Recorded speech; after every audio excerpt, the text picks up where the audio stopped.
Good evening. I would like to call to order the regular meeting of the Newport News School Board for Tuesday, March 19th, 2024. On behalf of the members of the school board and Dr. Mitchell, I welcome each of you present this evening and those who are watching on TV and online. A quorum is present to transact the business of the school division. We will begin tonight's meeting with the invocation and pledge to the flag. Here to do the honors are two students from Palmer Elementary School, Callie Brinkley and Lucas Marquez Salgado. First, Callie will come forward and deliver the invocation. He will be followed by Lucas, who will come forward and deliver the pledge. So Callie, will you please come forward and tell us a little bit about yourself? And it's just she.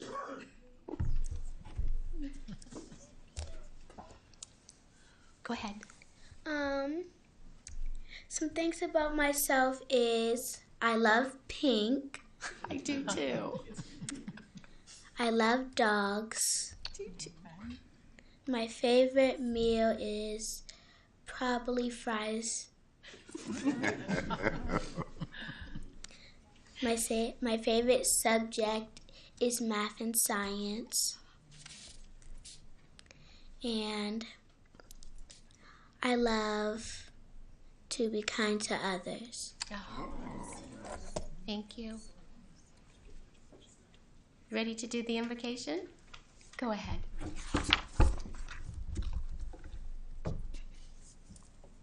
This is a piece from Chain Sings by Amanda Gorman. I'm bright as the light each day brings.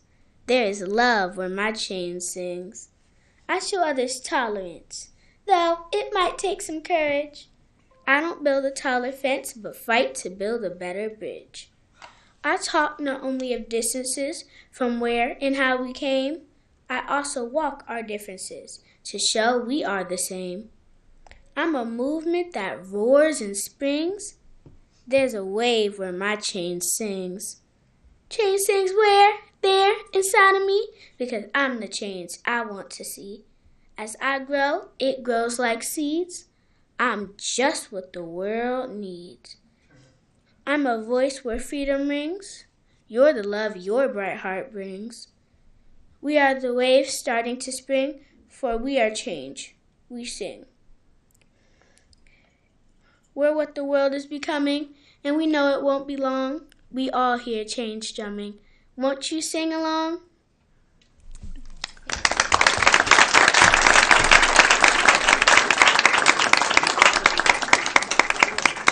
Thank you, Callie. Lucas, will you please come forward and tell us a little bit about yourself before you give us or lead us through the pledge? A little bit of stuff about myself is my favorite food is pasta. My favorite color is blue. I love the dogs. That's pretty much all. Great. Thank you. Would you like for us to stand? Please stand for the Pledge of Allegiance.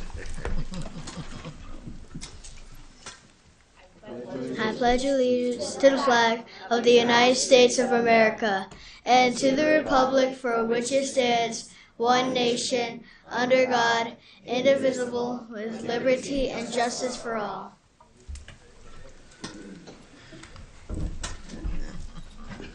Thank you, Lucas.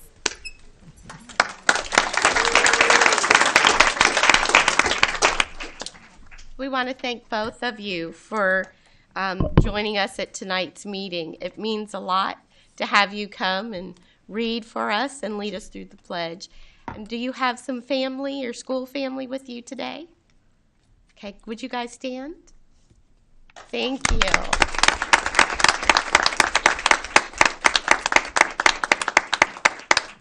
Thank you for supporting them and bringing them to tonight's meeting. The next item on tonight's agenda is school board recognitions. So Dr. Mitchell, will you please join me at the podium?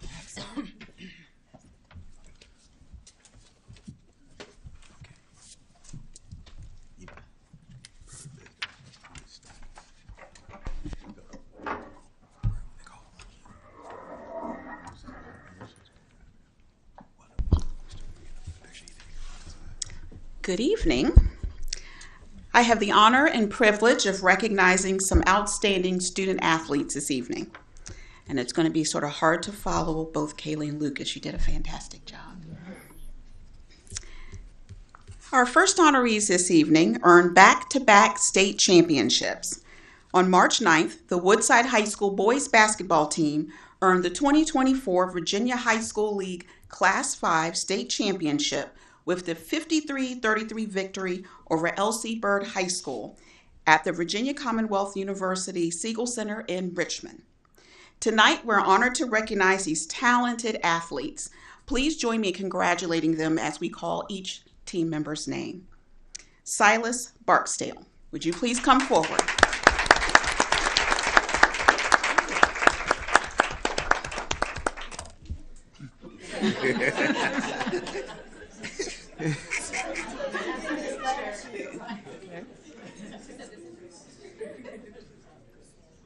Jaden Dietrich.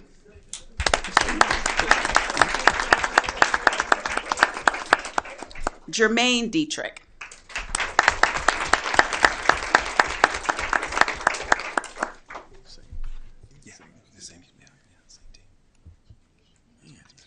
Travis Hamilton. Unable to join us. Terrence Hayes.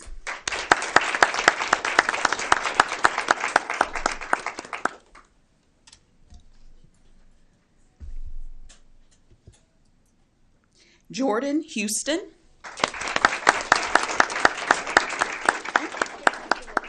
Donnell Jarrett. Congratulations.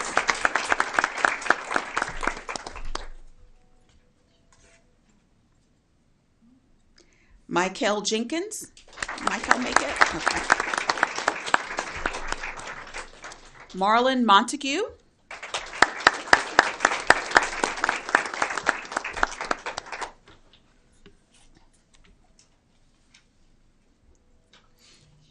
Callan Morrison.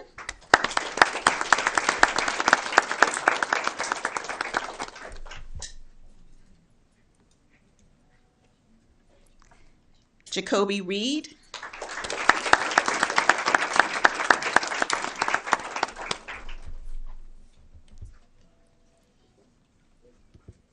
Avion Tucker.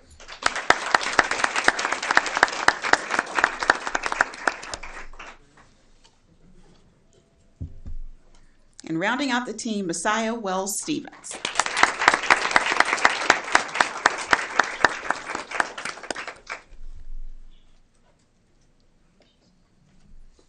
We also want to recognize the coaches. Head coach Stefan Welsh, but I understand he might not be able to join us because his son's playing tonight, right? Congratulations to him. And our assistant coaches, Nyshan Chandler,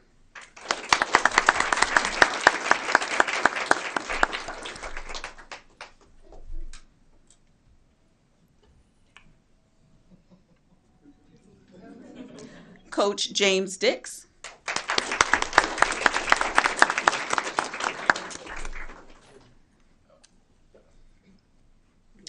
Assistant Coach Jeff Hall,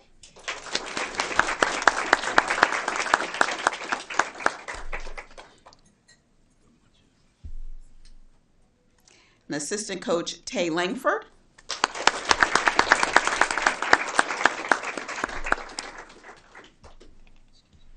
and Assistant Coach Marlon Montague.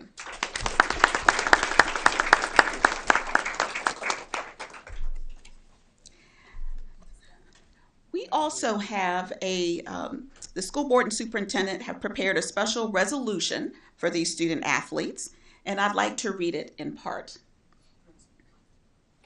Yes, we'll ask the principal to come forward and accept the resolution. Dr. Mary Hardesty.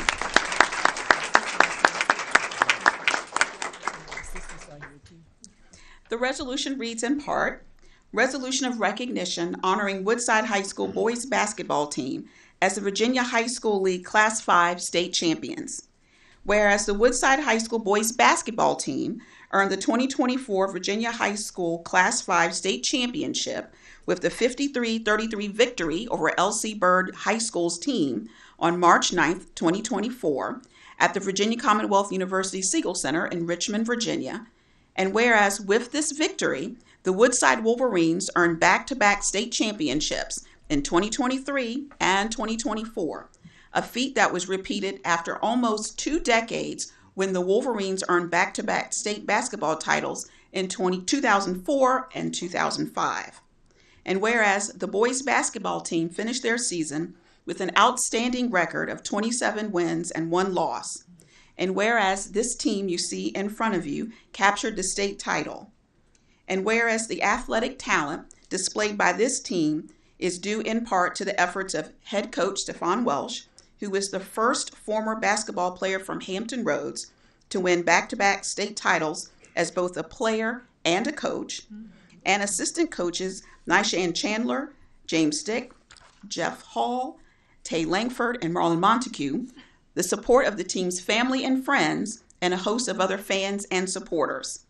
And whereas the hallmarks of the Wolverines, from the opening game of the season to participation in the championship, were a testament to their athletic ability, good sportsmanship, honor, and scholarship, demonstrating that the team is determined and focused. And now, therefore, be it resolved that the Newport News School Board congratulates the Woodside High School boys basketball team on their 2nd consecutive state championship and outstanding team record, bringing honor and pride to Newport News Public Schools and the city of Newport News. And the resolution is, of course, signed by every member of the school board and the superintendent. Congratulations.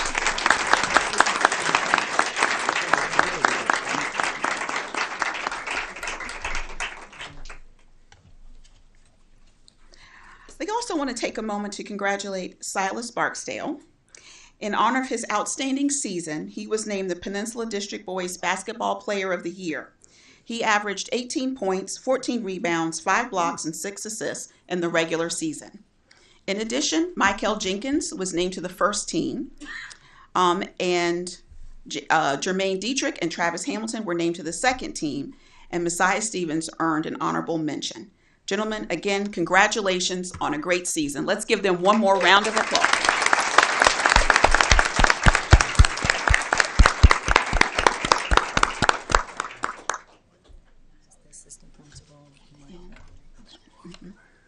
Okay, I'd like for you to gather. We're going to try to take a picture in the front here. We can do that. You want to take it? Okay, all right. We will do that then. Thank you, gentlemen. Congratulations. Yeah, don't leave. Don't leave.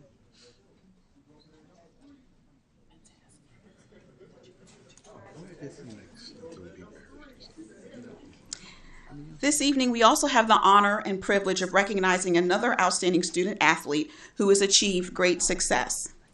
Last school year, the Virginia High School League voted to sanction girls wrestling as an emerging sport.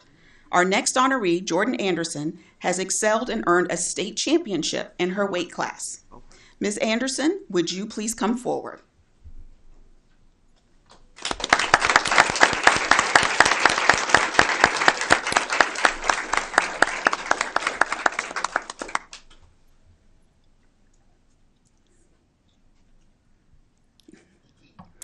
During the state wrestling championships on February 24th, Ms. Jordan, a senior at Woodside High School, won the state title in her weight class. She's also receiving a resolution of recognition from the school board, which reads in summary, resolution honoring Jordan Anderson of Woodside High School as a Virginia High School League state wrestling champion. Whereas Jordan Anderson earned the 2024 Virginia High School League Class 5 126-pound girls state wrestling championship on February 24th, and whereas with this victory, Jordan Anderson distinguished herself as an elite wrestler and one of the top wrestlers in the state. And whereas Jordan finished the wrestling season with an outstanding record of 22-2, and whereas Jordan Anderson is the first wrestler in Woodside High School's history to capture a state title, and whereas the athletic talent displayed by Jordan Anderson from the opening match of the season to the state championships is a testament to her dedication, good sportsmanship, honor, and scholarship. Now, therefore, be it resolved that the Newport News School Board congratulates Jordan Anderson on her state championship title and her outstanding record, bringing honor and pride to Newport News Public Schools and the City of Newport News. And again, it is signed by all members of the board and the superintendent. I also like to note that Ms. Anderson is a USA Wrestling All-American and is the 20th best 126-pound wrestler in the nation. Wow.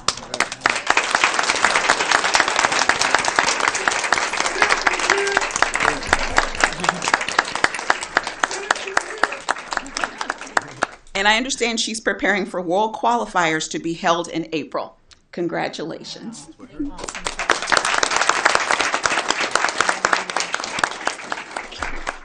Okay, we're going to take a quick picture here. Okay.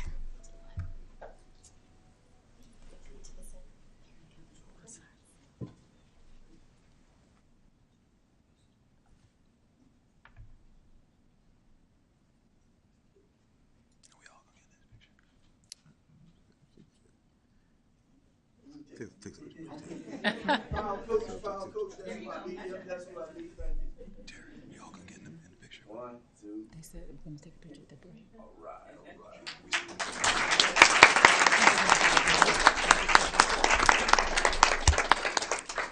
Tonight's state championship recognitions are just the beginning.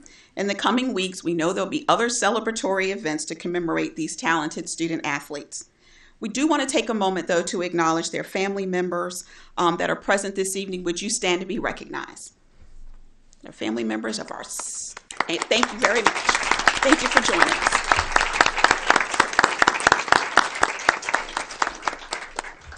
I'd also like to thank the Woodside Principal, Dr. Mary Hardesty, for joining us, and Assistant Principal Michael Bellamy.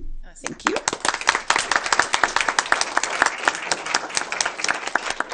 The Woodside Athletic Director, Coach Paul Backlund, in the back there. And our Director of Athletics, Lee Martin. Thank you for your presence and support this evening. Again, congratulations to all of tonight's honorees. We'll take a short break, and during this time, our viewing audience will have the opportunity to view this month's School Board Spotlight. And during that time, we're going to take the team picture as well. So we'll stand in recess for about 9 minutes. Thank you.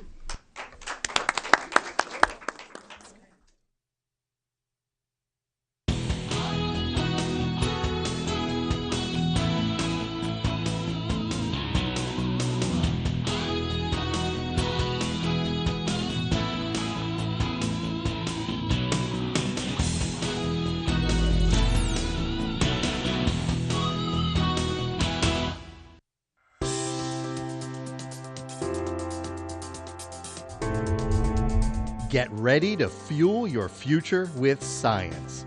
Introducing SciPack. Starting the week of March 25th, 5th and 8th graders in Newport News Public Schools are invited on a science and engineering adventure. And the journey starts at home. Build, experiment, and tackle challenges head on. From constructing circuits to designing catapults or conducting scientific investigations. This is not homework. It's a step towards a future as limitless as your own creative potential. SciPacks are imaginative, engaging, inventive, and best of all, absolutely free. Newport News Public Schools brings the journey of discovery home through SciPack, delivering an educational experience for the whole family. Students from Heritage High School are helping Newsom Park Elementary students make the grade. As part of their community service outreach, cadets in Heritage's Navy Junior Reserve Officer Training Corps visit Newsom Park each month to tutor select students. NJROTC cadets work with third grade students to reinforce classroom instruction in reading and literacy as they prepare for their first year of SOL testing. Along with helping students towards academic success, the Heritage Cadets hope to encourage the young navigators to become mentors themselves when they reach high school.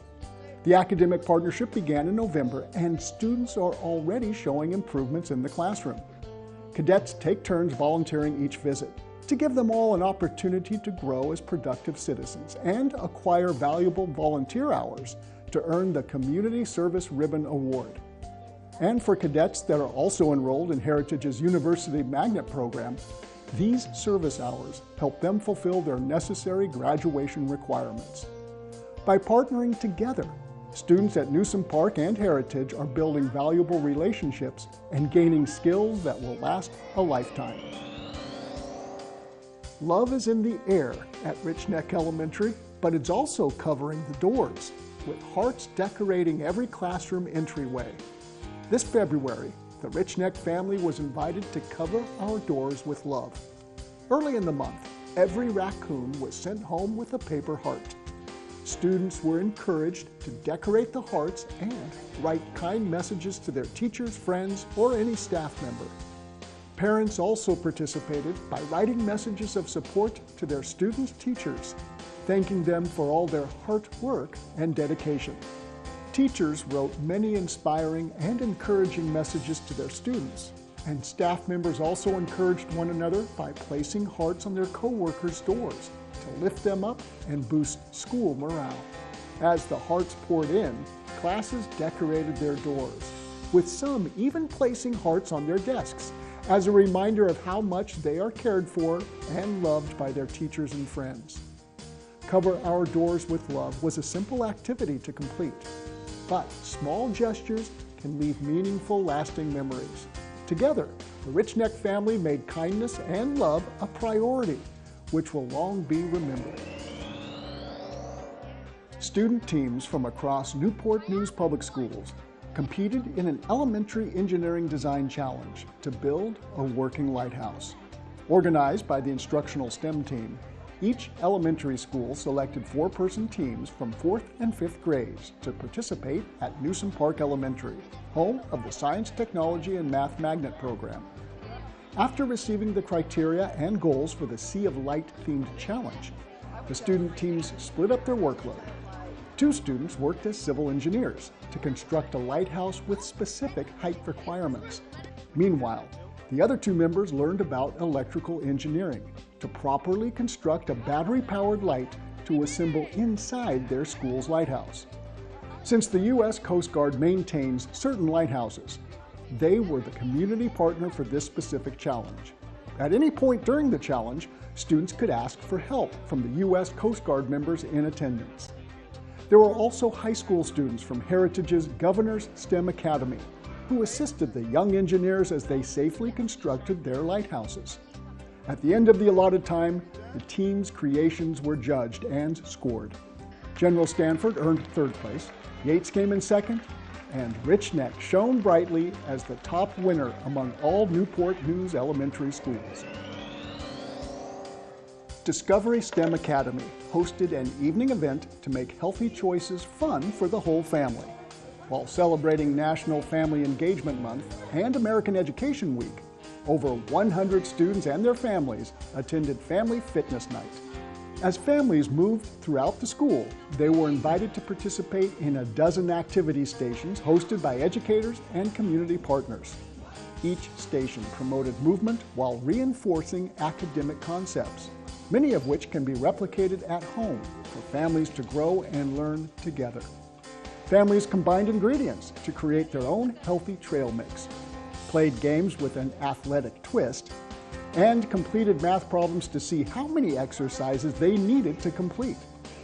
A family fitness passport helped students keep track of their progress, and the completed sheet could be turned in to receive some fun prizes. Thanks to Family Fitness Night, families are learning the value of making healthy choices. During the month of February, your favorite neighborhood historian brings you valuable and interesting facts about local Black history.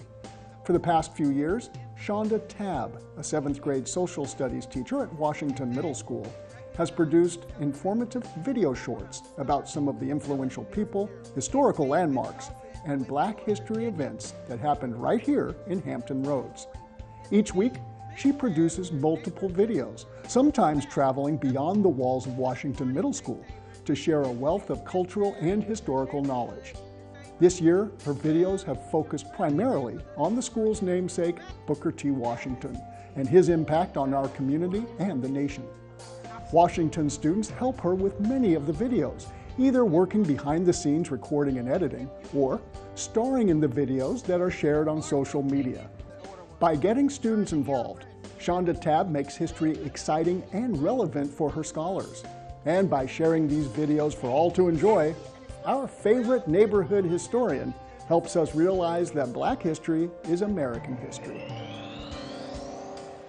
In addition to ensuring a safe ride for all students, Newport News Public Schools Transportation Department aims to create a cleaner, healthier, and more cost-effective ride for students and staff. NNPS was awarded $525,000 through the Environmental Protection Agency's ongoing Clean School Bus Grant. This money will be used to continue upgrading the bus fleet by replacing 15 older diesel buses with new propane school buses. 153 propane buses already drive students to and from school daily in Newport News. With these additional buses, propane-fueled school buses will represent over 50% of the 318 buses in Newport News. Compared to diesel, propane is a cleaner burning fuel, reducing harmful pollution and greenhouse gas emissions. In addition to the environmental benefits, there are many advantages for our students. The reduced emissions mean healthier air for students and staff to breathe while on and around buses, while the quieter ride helps students arrive at school calmer and ready to learn. Studies show that schools experience improved student attendance and academic achievement thanks to a more comfortable bus ride. The reduced noise of the propane-powered engines also benefits bus drivers, who are more aware of important situations both inside and outside the bus. Propane-fueled buses are also cost-effective through reduced fuel prices and less maintenance. By embracing alternative fuel options for our school buses, Newport News Public Schools continues to make forward-thinking changes that benefit our students, staff, and community.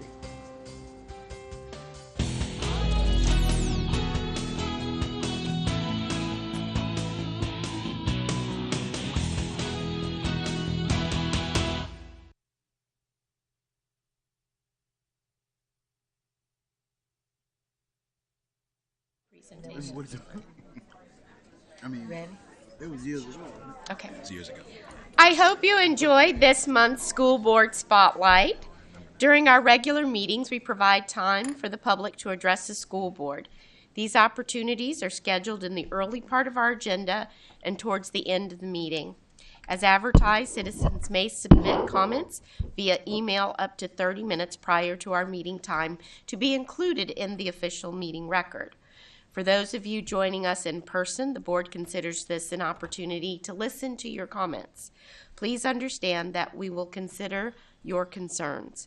We ask that you comply with our 3-minute time limit. As you begin your comments, a green light will come on. A yellow light signals that you have 30 seconds remaining, and a red light and a beep indicates your time is up. And this evening, we do have a pretty hefty stack of cards. We will go for 30 minutes, and then we will pick up with our agenda, and then we will complete the cards near the end of our meeting. So as your name is called, please come forward. First card I have is Reverend Natalie Chamberlain. Good evening. I'm pleased to be able to address you again this evening. I'm Reverend Natalie Chamberlain, pastor of Hilton Christian Church, a congregation who welcomes and embraces people of all genders and gender identities. I'm a citizen and a resident of Newport News. I've been addressing this board as pastor, but I have not asked you to hear to my faith perspective, since this is a secular body, or should be. There are truths in Scripture that are more universal than any faith tradition, and tonight I would like to share one of those with you. I recently heard someone say that they would rather their child died than be trans. I did not hear it here, but the negating of a trans child's identity is akin to such thinking. I offer to you wisdom as articulated by Solomon in 1 Kings. 2 women came to the king and stood before him. One woman said, "Please, my lord, this woman and I live in the same house, and I gave birth while she was in the house. Then on the 3rd day after I gave birth, this woman also gave birth. We were together, and there was no one else in the house, and only the 2 of us were in the house. Then this woman's son died in the night because she lay on him. She got up in the middle of the night and took my son from beside me while your servant slept. She laid him at her breast and laid her dead son at my breast. When I arose in the morning to nurse my son, I saw that he was dead. But when I looked at him closely in the morning, clearly it was not the son I had borne. But the other woman said, no, the living son is mine, and the dead son is yours. And the first said, no, the dead son is yours, and the living son is mine. So they argued before the king. Then the king said, one says, this is my son that is alive, and your son is dead, while the other says, not so. Your son is dead, and my son is the living one. So the king said, bring me a sword. And they brought a sword before the king. The king said, divide the living boy in two, then give half to one and half to the other. But the woman whose son was alive said to the king, because compassion for her son burned within her, please, my lord, give her the living boy. Certainly do not kill him. The other said, it shall be neither mine nor yours. Divide it. Then the king responded, give the first woman the living boy. Do not kill him. She is his mother. Does it not seem wise that one who loves another would willingly give up control of that one for the sake of their life? May you have the wisdom to choose life for the trans children who look to you for their well-being. I ask that you vote to regain the power to vote on procedures written by the superintendent when needed, and I ask that you return the policy to protect trans youth to the policy that truly does protect trans youth. Thank you. Michelle Nordine. Michelle Nordine.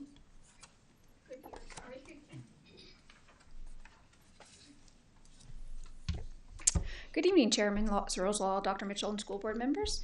For those who don't know me, my name is Michelle Nordine, and I'm the Newport News Council PTA's president. I would like to give everyone an update on the state of our PTAs in our school district. This year, Council is focusing on increasing our PTA membership. Council held a call to membership challenge that ended on February 29, 2024. The PTA at each level with the highest percentage of PTA members based on their student population received a monetary award at Council's general membership meeting last night.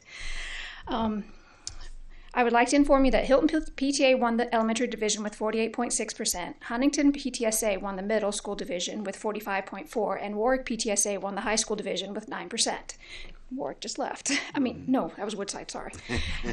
I'm confused. Even though Gildersleeve PTSA didn't win, I would like to give a shout out to them for having the most PTA members in the district with 257. Congratulations to all our PTAs for working hard to recruit PTA members. I'm thrilled to inform you that we currently have 3,029 PTA members in the school district. If you haven't joined a PTA this school year, there is still time to support your local PTA. You can join now through the end of the school year. An electronic link to take you to our Join a PTA website is located on our Facebook page, or you can Google Newport News Council PTA, and our website is the third result. Either one will take you to our webpage where you can find a PTA to join. I am delighted to inform you that we have 30 out of 35 active units have submitted all the required documents to Virginia PTA to be in compliance. These are requirements from Virginia PTA that local PTAs must meet to keep their nonprofit status. I would like to let everyone know that Council's scholarship application is ready. Each year, Council gives graduating seniors from each of our high schools the opportunity to apply for Council scholarship. The requirements are listed at the top of the application. Since this is a PTA scholarship, the applicant must be a PTA member. Last night, Council handed out 15 reflection awards. 8 of our entries were forwarded to the state level. A student from Hilton Elementary won honorable mention at the state level. Thank you for this opportunity, and thank you for your support in making every child's potential a reality.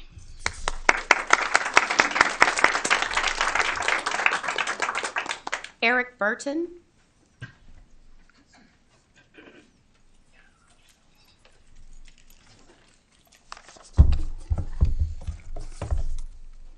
Good afternoon, ladies and gentlemen of the school board.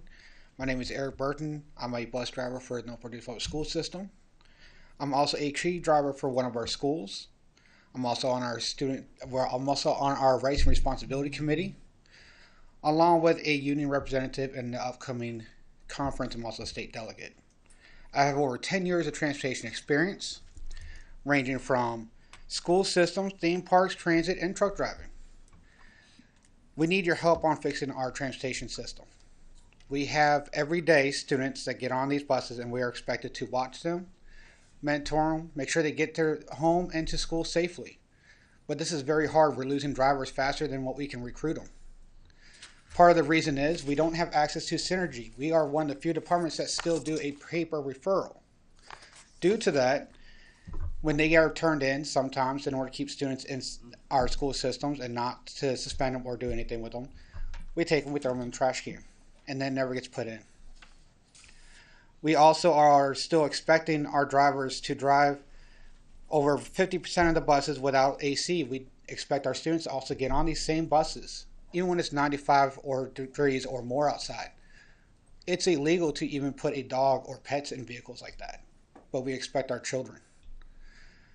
We also expect these drivers to manage and make sure that there's no fights, no bullying, picking and harassing between these students while their backs are towards them. Make sure they are not distracted by traffic or other distractions on the road. We have parents going up to our drivers, yelling and cursing at them at the bus stops. We have to do all this without security or assistance. We're by ourselves out there. I am willing to help fix our transportation. We're asking for your all's help as well. Thank you very much.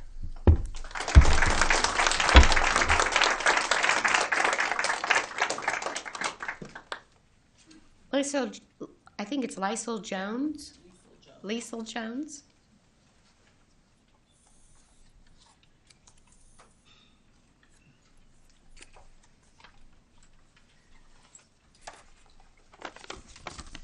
My name is Liesel Jones. I am an English teacher currently at Gildersleeve Middle School. Good evening to the good people of Virginia Newport News. An apology is due to parents and or guardians, the people that pay taxes at the federal, state, and local level. Those tax dollars are in part used to pay the salaries of the superintendent of Newport News Schools on down. An apology is owed to you because those funds, your tax dollars, are used for multiple resources like the HCS or Hampton City Schools curriculum. An apology is due because your notification did not fully express how radical the curriculum would be. An apology is due to you because you were not at the negotiation table to decide whether it would be wise to implement this curriculum change 3 months into the school year. An apology is due because Newport News English middle school teachers have not been formally trained by an expert from Hampton City Schools who could take us through and model what we need to do in order to actually complete a day's lesson in one day.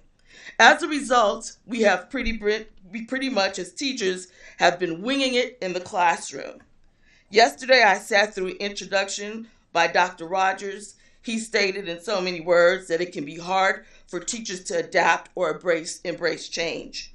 You deserve an apology because at no time did he speak about parents and or guardians and how this radical change in curriculum would impact you.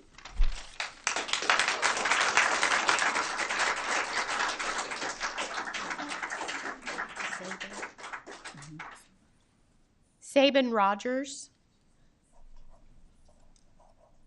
Good evening. Thank you. My name is Sabine Rogers. I'm a parent of an 8th grader here at Gildersleeve Middle School.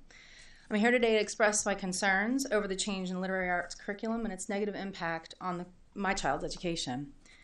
As a parent, we want the best for our children, and we want them to be afforded with every opportunity to grow and to learn. That's being stripped from her, and I need to understand why. Since the beginning of the school year, she's been enjoying the instruction provided by her English teacher. She's being challenged to think outside of the box, think critically, take initiative, encouraged to collaborate with her peers, and to listen to others' perspectives. That came to a halt last week when her teacher was told that she needed to stop differentiating, stop adapting, stop supplementing the curriculum, and follow the script. After several phone calls, meetings, and some research, I discovered the curriculum was changed last year, and as you just heard, October 23, schools are notified. November 23, implemented. I was also told that this is completely unusual for normal curriculum changes. Although the new curriculum was implemented in November 23, my daughter's teacher continued to differentiate, adapt, and supplement to meet the needs of the students in her class. Tag teacher with tag students, my daughter's teacher was augmenting the curriculum based on guidance provided by Newport News Public School Gifted Services Program Guidance and the Administrative Code of Virginia and regulations governing education services for gifted students, which which applies to all local school divisions in the Commonwealth. Gifted education programs are required by Virginia law, as specified in the Virginia Administrative Code. The code defines appropriately differentiated curriculum and instruction as curriculum that is an instruction that is adapted or modified to accommodate the accelerated learning aptitudes and of identified students in their areas of strength. It further states that such curriculum instruction be offered continuously and sequentially to support the achievement of student outcomes and provide support necessary for these students to work at increasing levels of complexity that differ significantly from those in their age-level peers. First and foremost, I'm here for my daughter. I want to encourage the district to adhere to the administrative code set forth by the Commonwealth and empower teachers like Ms. Connell.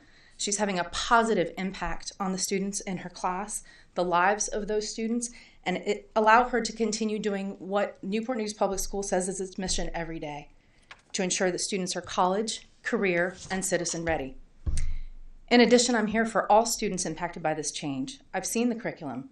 It lacks consideration for the fact, just like each individual in this room, we take in information differently, we process differently, and learn differently. I implore you to vet the instructional material that has been implemented. Engage teachers in that conversation. Allow the teachers in the district, the professionals, to do what they do best. Thank you.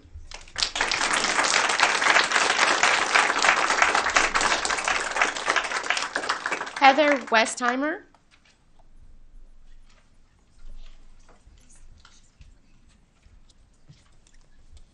Hello, good evening. Hello. I'm here on behalf of countless coworkers, staff, and friends who currently feel overwhelmed as we've been embarking on new territory. To those who might feel discouraged as division-wide initiatives fall upon many teachers' backs. I come here as a Newport News Public School alumni, a parent, and a teacher. My learning target is to persuade our school division to work toward retaining more teachers for the subsequent school year by sharing some possible changes that can be considered for implementation. And that would fall under English SOL strands 5.1 and 5.7 for PLC purposes. Over the past few years, it's become apparent that our division required some new trajectory. After the shootings last year and evident gaps in our elementary literacy curriculum, attempts had to be made to help our division. However, after teaching the division for over 15 years, I don't believe I've had the opportunity to teach the same literacy curriculum more than 2 years in a row. My issue is not solely with the new curriculum, because any curriculum can have advantages or disadvantages, but at least this is consistent and it contains many resources in my experience. My struggle has been with the abrupt implementation and contradictory messages provided once the curriculum was initiated. With the rollout being in October, teachers were at the height of routines being established and cemented. Since adoption of the new curriculum, many teachers are experiencing limited, unencumbered planning, trusting the expertise of our staff. Almost all planning periods contain administrators and related staff documenting our time collaborating. In addition, NNPS has started so many committees in an attempt to help that coworkers are often on 2, some staying after school multiple days a week. All this, in addition to adhering to new unit plans and lessons, has been overwhelming for many educators. I believe our new curriculum would overall be better embraced with less rigidity inflicted on pacing and data. From the start of the newly adopted curriculum, contradictory messages about our ability to adjust the lessons have been presented. At least 4 times we've been told from academic advisors and the DTAL team to either personalize and supplement or teach the lessons as is. With the most recent request last week from our Chief Academic Officer requesting staff compliance with teaching the curriculum and the associated assessments. On the topic of assessments, students take numerous weekly common assessments, and at the close of the quarter, there might be days where all students do is test online that day. Teachers are expected to have at least 95% test participation, and these scores are shared at our staff meetings, comparing our grade level assessments to division-wide scores. The rigidity in data collection doesn't encourage us working at pace with our students, doesn't allow us to differentiate and enrich. This hyper-focus on data is not encouraging for students and teachers who are still adapting to new norms. Thank you. Thank you. And may I pass along a persuasive writing from one of my 5th graders? Sure. Thank you. Thank you so much. Cindy Connell.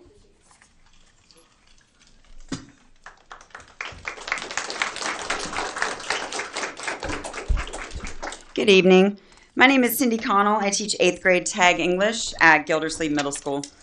I'd like to share with you some facts and opinions about the new mandated middle school English curriculum. Facts. 3 years ago, I was tasked by my principal to adjust the 8th grade English curriculum so that tag students were being taught at the level of rigor that the division wanted.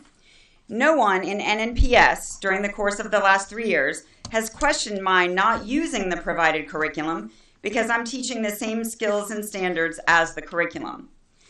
During the first 9 weeks of this school year, middle school English teachers were told we had adopted the Hampton City Schools curriculum and would be using it beginning in the second 9 weeks. As I was still teaching tag, I did not begin using the Hampton City Schools curriculum. My students have taken every Hampton City Schools assessment since this curricular adoption, and to date, we have scored significantly higher than 8th graders across the school system on every single assessment. And this is without using the curricular materials provided by the division. Gifted students in Hampton City Schools don't even use the curriculum that I'm now being forced to use with my tag students. I have tried to voice my concerns using the established channels that Dr. Rogers spoke of in his March 13th email. One of those channels was a meeting in my school called by one of my colleagues to discuss ongoing concerns teachers have with this curriculum. I received an email invite to this meeting, but was refused entry to the meeting by Dr. Barnett. Now on to the opinion piece. I began using the curricular materials 2 weeks ago. I currently feel pushback for advocating for what's right for the students I teach. This curriculum is not meeting the needs of my students.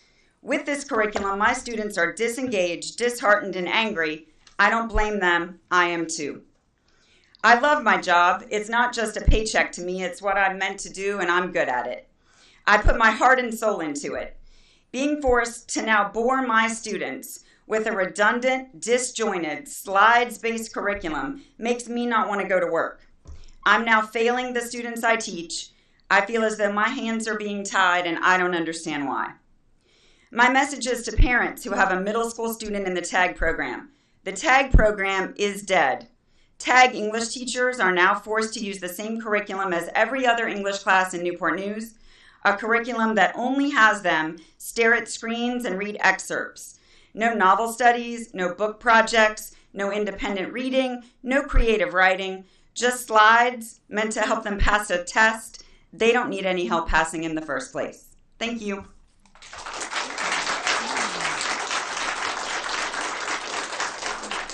Adam Morrow.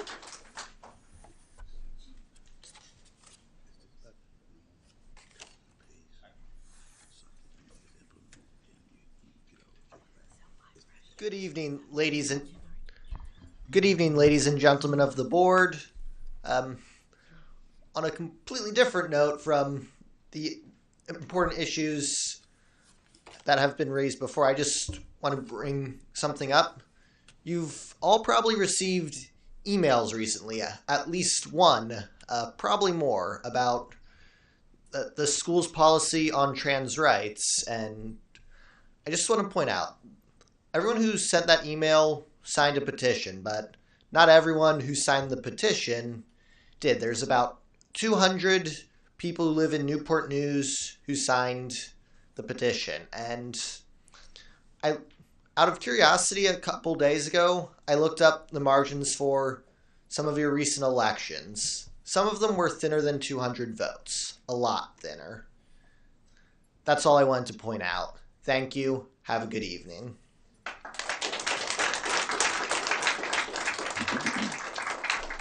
Gabriel Marquez.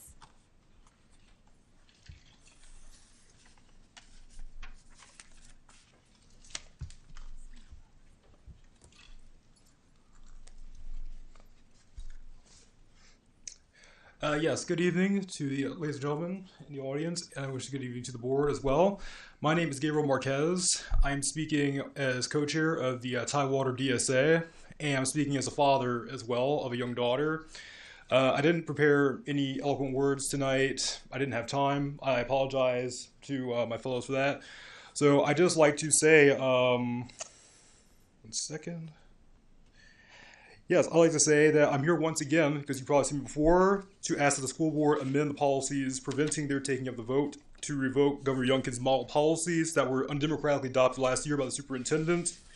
Each day that we delay this vote and retain these policies, we prolong the psychological harm and trauma that these students must endure, and we increase the odds of physical harm possibly befalling them, as was the case for Next Benedict, who tragically passed. I have nothing else to say, really. I'm just so shocked that no actions have been taken on this. And I, again, ask the board that actions be taken post-haste. And until actions are taken, I will be here, others will be here, and we will continue our campaign. Thank you.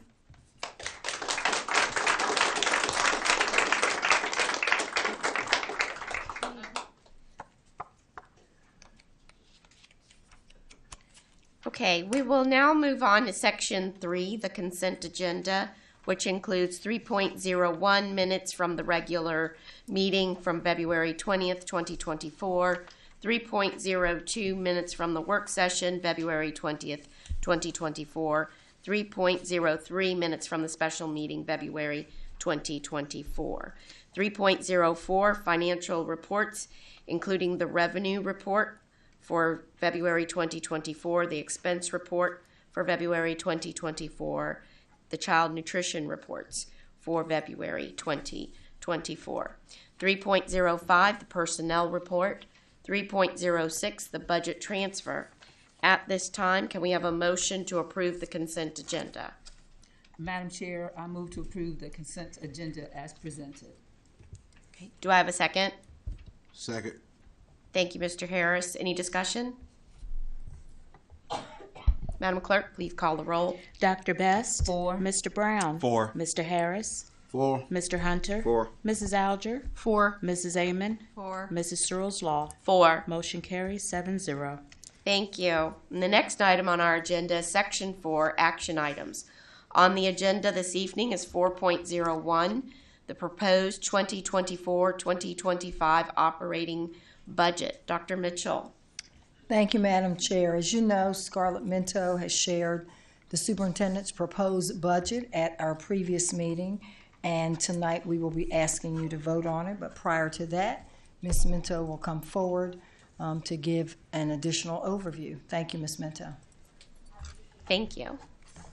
Good evening, Madam Chair, Madam Co-Chair, members of the board, and Dr. Mitchell. Tonight we will bring to you the superintendent's proposed fiscal year 2025 operating budget for board's consideration and approval. This spending plan will support the goals and vision set by the school district strategic plan Journey 2025 and the priorities we have identified during this budget cycle as we stay the course.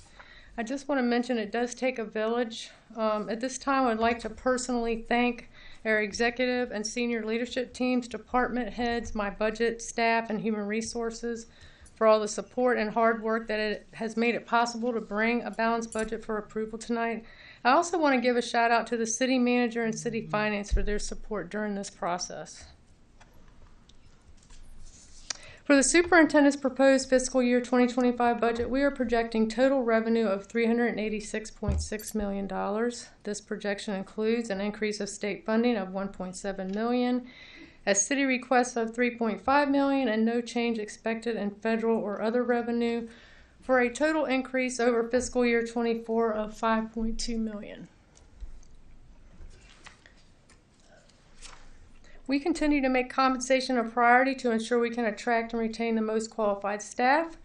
The superintendent's proposed budget includes a general staff increase of 2%, maintaining the division teacher scale with 1.5% between steps between 1 and 30, increasing teacher pay, starting pay to $53,000, and funding as funding permits provide support staff compression adjustments. During our budget planning process, we have identified 18 positions funded by grants that we need to fund now and operating as this grant support is ending this year. 8 family engagement specialists to ensure we have support at all elementary and middle schools, and 10 technical support specialists to ensure we are able to properly support the classroom one-to-one technology. The intent is to repurpose vacant positions and the associated funding to have a net increase to the operating budget of 0. Taking into consideration public and school board feedback on the superintendent's proposed operating budget, we went back to the drawing board on the health plan recommendation. After reviewing our options, we have determined the health care cost increase of 13% and associated increase to the school board premiums can best be offset by health care plan changes, and therefore we are no longer recommending an increase to employees' health insurance premiums for health plan year 2025. So all employee health care premiums will remain unchanged for the plan year 2025. Balancing the superintendent's budget was a combination of decreasing operating expenses and pulling out capital items to be considered by the city for cash support. Beginning with personnel, a 2% salary increase for all staff is an increase of $5.6 million.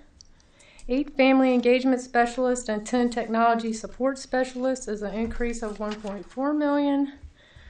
Reduction in 27 teaching position is a savings of $2.3 million. An increase in health plan cost to the school board is estimated to be $2.4 million, and a health plan design change assumption is a decrease of $400,000. City pension increase of $1.5 million. Other post benefits, a decrease of $300,000.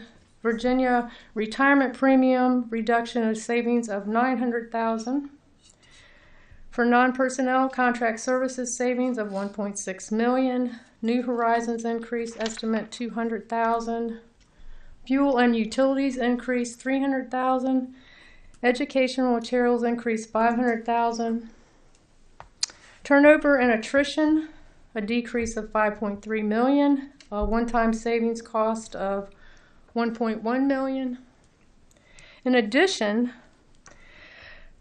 city cash request for operations and maintenance of $5.8 million, a city cash request for safety of $3.6 million, a city cash request for technology of $600,000 for non-one-to-one technology, and a city CIP cash change of $2 million for student computer refresh, and includes keeping the bus replacements for $2 million. Total budget to approve tonight includes the general fund, $386,596,025. Workers' comp, $2,328,486. Textbook fund, $6,013,526. Child nutrition services, $25,777,529, and for a total of $420,715,566. At this time, I can take any additional questions you may have regarding the superintendent's proposed fiscal year 2025 budget. Board members, do you have questions? May I please have a motion to approve the proposed 2024-2025 operating budget?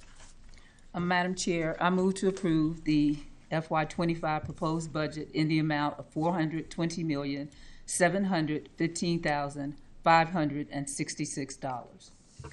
Do I have a second? I second. Great. And any discussion? Mr. Brown? Madam Chair, just I guess a point of question in terms of where the state is, where their budget. So should we pass this budget tonight? This is not necessarily the end. Do we have any ideas of just a general idea of the timeline when we'll have a final budget from the state? We have to pass a budget because we have to have a budget downtown by the end of the month. And then when the governor approves his budget, we will be back for an update and a recommendation to how to manage the change. Okay. Great. Okay. So this is round one.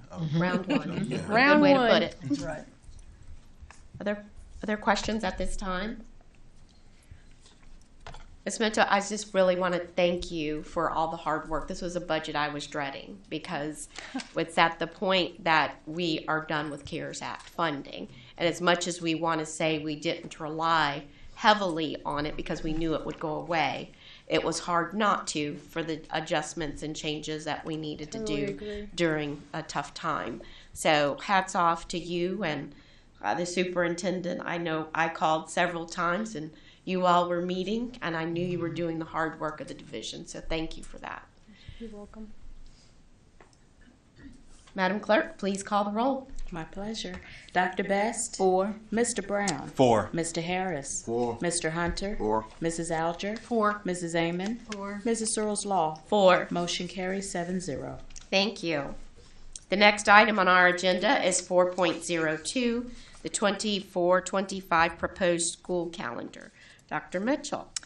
Thank you again, Madam Chair. As you know, Ms. Tracy Brooks has come before you previously to present the proposed calendar. Just as a reminder, Ms. Brooks does work with a committee that has people, various stakeholders on it. You've had an opportunity, as you continue to have one, but you've had an opportunity to ask questions. It was posted. Ms. Brooks did respond to each person that had any inquiries, any questions about it. And at this time, we would ask that the board consider adopting the proposed calendar for next school year. Okay. May I have a motion to approve the proposed school calendar? Madam Chair, I move to approve the 24-25 school year proposed school calendar. Thank you. Do I have a second? Second. Thank you, Mr. Hunter. Any discussion? Madam Clerk, please call the roll. Dr. Best? 4. Mr. Brown? 4. Mr. Harris? 4. Mr. Hunter? 4. Mrs. Alger? 4. Mrs. Amon? 4. Mrs. Searles Law? 4. Motion carries 7-0. Thank you for that vote. We will move on to Section 5, Reports and Information. 5.01, Special Education Annual Plan. Dr. Mitchell, who do we have before us? This evening, we have before us Ms. Vivian Vitullo, who is the Director of Special Education. She will share the proposed spending plan for funds that are allocated for special education. As you are aware, this special education plan is an annual plan, and it is guided by specific requirements that are embedded in the presentation. So thank you, Ms. Vitullo, and good evening. We anxiously await your presentation. Good evening, Chairman Searles Law, Vice Chairman Best, board members, and Dr. Mitchell. Tonight's presentation is an annual requirement to inform the board of the proposed spending plan for funds allocated by the federal government based on the requirements outlined in the application. Local education agencies are required to submit this application each year pursuant to the federal provisions of the Individuals with Disabilities Act of 2004, as well as the state regulations governing special education and related services for students with disabilities. Prior to the submission of the plan, the Virginia Department of Education requires that the local division present its plan to the local school board for approval and for review by their local special education advisory committee. We are required to assure that we are providing a free, appropriate public education, that each student's program is designed for them and is documented on an IEP, and that students are educated in an inclusive environment to the extent that their educational programming permits. Finally, we must maintain a structure that prevents the over-identification of students in special education in general or in specific categories. We currently serve students in each of the 13 disability categories. Our federal funding is based on the number of students with disabilities receiving services on December 1. On December 1, 2023, we were serving a total of 3,676 students with disabilities. Currently, we are serving 3,796 students, which reflects an increase of 120 students since December 1. In addition to the assurances, the annual plan requires that the division submit information on expenditures and some selected programs. For maintenance of effort eligibility, we make sure we are budgeting at least the same amount on special education supports as was spent in the year maintenance of effort was most recently met. Included in the selected programs is the local jail program, where services are provided by licensed special education teachers to students with disabilities who are currently incarcerated. Another component of the plan is the supports for students with disabilities parentally placed in private schools, including homeschooled students for which we offer special education services. It is important to note that the administrators from the private schools collaborate with our staff to identify the provisions of special education services to be made available to the parentally placed student. In previous years, the decision has been to offer speech-language services to those students who are found eligible. In addition, we collaborate with these programs to offer professional development and assist families with child find. The last component is the funding expenditures. It is separated into two sections, 611 for pre-K through 12th grade and 619 for preschool special education only. State, federal, and local funding support the special education program in its entirety. The Individuals with Disabilities Education Act 611 and 619 combined represent nearly $7.3 million of the overall funding. We are proposing to continue to utilize this funding for personnel, including a parent resource coordinator, which is required by the state, and extended school year services for those qualifying students. Approximately 126 positions are supported by this grant. I would like to close out this presentation by sharing some of the highlights from the Office of Special Education and Student Support Services during the 2023-2024 school year. Professional development opportunities included in-person and on-demand options for special education teachers, instructional assistants, and long-term substitutes. In-person professional development focused on strengthening skills in the identification and implementation of specially designed instruction. We are working with our 5th cohort of special education teachers in residency, which includes 5 pre-service special education teachers. I also want to highlight our community partnerships. Through Project Search and in partnership with Centera and Fort Eustis, we continue to provide our students with authentic experiences to develop workplace skills. Interns participating in these programs boast a success rate of nearly 90% in gaining competitive employment upon completion of their internship. Our partnership with the Department of Aging and Rehabilitative Services enables us to provide our students with both virtual and in-person participation in career exploration programs, through which students explore career interests, develop independent living skills, and complete a vocational assessment. The Special Education Training and Technical Assistance Center at the College of William and Mary partners with us to provide our staff with targeted professional development focused on specially designed instruction. During the next board meeting on April 16th, we will be seeking your approval of the proposed plan and will submit it to the Virginia Department of Education no later than May 10th. This concludes my presentation, and I am happy to provide additional information if needed. Thank you. Board members, do we have questions at this time? Thank you very much for your report.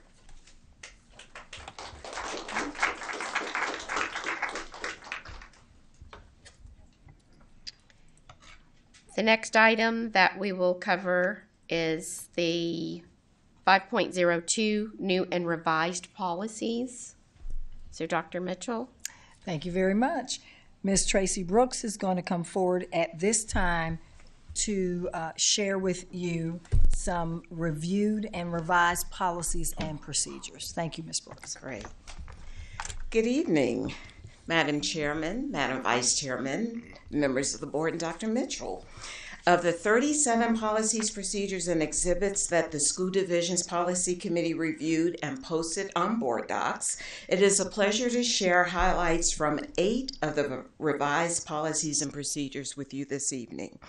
All of the documents were reviewed or revised by the Policy Committee, which includes 2 school board members, principals, teachers, administrators, and our school board and school division attorneys. Now, the policies and procedures that I will share with you this evening are a part of the 5-year review of our 11 policy chapters that contain over 400 policies, many of which also have implementing procedures and exhibits. We are excited to begin the review of the 2nd policy chapter in the 4th year of our timeline, which will be the chapter on students. And now I would like to highlight 5 of the policies and 3 of the procedures that the committee reviewed or revised. They range in subject area from administrative transfers to student admissions to student fees and charges, and I'll take just a moment to speak briefly to each of them. Our first policy addresses the goals and priority objectives in the students chapter that were updated to align them with the goals in the school division strategic plan, the Students' Rights and Responsibilities Handbook, and our youth development initiatives. The goals and objectives promote rigorous and relevant learning experiences, support safe school environments, and establish clear expectations for student behavior. Next is a procedure that addresses the administrative transfers of students from one school to another. To ensure that the procedure adequately reflects the administrative transfer process currently in place, we added 4 transfer approval categories to the procedure. So transfers may be considered, as space allows, for 1, students residing on a military installation or a military housing, which we are required to do by federal law. 2, for the sibling of a student already attending the requested school. 3, for 5th, 8th, or 12th grade students who are currently enrolled in a school but have moved outside of the school zone during the year. And 4, for a program not offered at the student zone school, such as ROTC, Latin, or dual language immersion. We also added that families are responsible for providing transportation to and from school for students on an administrative transfer. This next procedure addresses the health requirements for students enrolling in the school division. We updated the procedure to add the state code provision that a physical examination is not required for a student whose parent or guardian objects on religious ground and the student shows no visible evidence of sickness. We also added a provision for students experiencing homelessness who cannot furnish the required medical records. These students will be referred to the school division's homeless liaison, who will assist them in meeting the physical examination and medical records requirements. And in keeping with the state code, home instructed students must comply with the same immunization requirements as students who are enrolled in the school division. In our admission of non-resident students policy, we added language regarding children of full-time school division employees who do not live in Newport News but are seeking enrollment in the school division. As our practice has been for several years, the school division will waive tuition annually for the children of non-resident employees for initial and continue enrollment if specific conditions are met, which are outlined in the procedure to the policy, such as requiring students to remain in good standing regarding attendance and behavior, and as space allows in the requested school. Now, currently, students who have been suspended or expelled from another school division are not permitted to enroll in Newport News schools during the period of their suspension or expulsion. We expanded the admission of suspended and expelled students policy to prohibit students who are facing community charges in other school divisions from enrolling in Newport News schools. These students will be referred to our school division's program administrator for student conduct and discipline, who will investigate their situations and render a decision on when the students may be eligible for enrollment. Next, for students, for students who are entering Newport News schools from other school divisions at the high school level, this policy addresses the placement of those students in classes and the course requirements that are required for each specific grade classification. Additionally, the revised policy removes the requirement for students to be enrolled in or have previously passed the English course associated with the student's current grade level as a consideration in assigning the student's grade classification. This next policy addresses administering medications to students and was revised to align it with a standing order from the Peninsula Health District. So in addition to authorized and trained school nurses and public health department employees, now our licensed athletic trainers under contract with Newport News Schools may also possess and administer albuterol, epinephrine, and naloxone to any student believed to be having an anaphylactic, respiratory, or overdose reaction on school premises during the school day. Now, under this last procedure, state law authorizes the school board to charge student fees to recover funds for loss or damage to school division property, such as textbooks and equipment. The procedure was revised to allow the school board to charge fees for electronic devices, such as student Chromebooks, when lost or damaged. So in terms of our next steps, the revised policies will come before the school board for action at your April 16th meeting. And once approved, the revised policies and procedures will be posted on our school division websites and disseminated to schools and public libraries. So this concludes my report this evening, and I will be happy to respond to your questions or to note your suggestions. Thank you. Thank you. Board members, do we have comments at this time? Any questions? Yes, Mr. Brown. Yes. So I have comments about in regards to JCA and JQ. So in regards to JCA, it does say that the assignments will be made in accordance with the approved plan by the school board. But one of the things that I think the board we should consider is how often we review the plan and or approve the plan. So it's one thing to say that we will have a plan and we'll vote on it, but how often will we review and vote on the plan for assignments of children to school? Yeah, fair enough. So I think that's something that we should consider. And then in terms of JQ, recovery fees, I think the recovery fees, that language potentially is too narrow because we do have activity fees or cost sharing fees that we include as well in the Rights and Responsibilities Handbook. So I think to bring the policy in congruence with all the umbrella fees that we do charge, that we should consider adding the cost sharing language to the policy as well, so that it covers those fees, and or revise our Rights and Responsibilities Handbook to be in congruence with the policy. Okay. Well, thank you. I appreciate that. I think when we initially developed the procedure, we based it on the state code requirements, so we can definitely reflect our practices in the school division. So thank you very much. Okay. Other comments or questions at this time? So can I ask, the policies involving student admissions to school, is that something I can ask questions about at this time? Am I okay in doing that? Is that okay? Just a question about the physical exam is not required of any child whose parent or guardian may object. I thought a requirement was made. Religious reasons. I'm sorry, for religious reasons, right. I thought it was a requirement for kindergarten entrance. Is that an exception, or does that apply?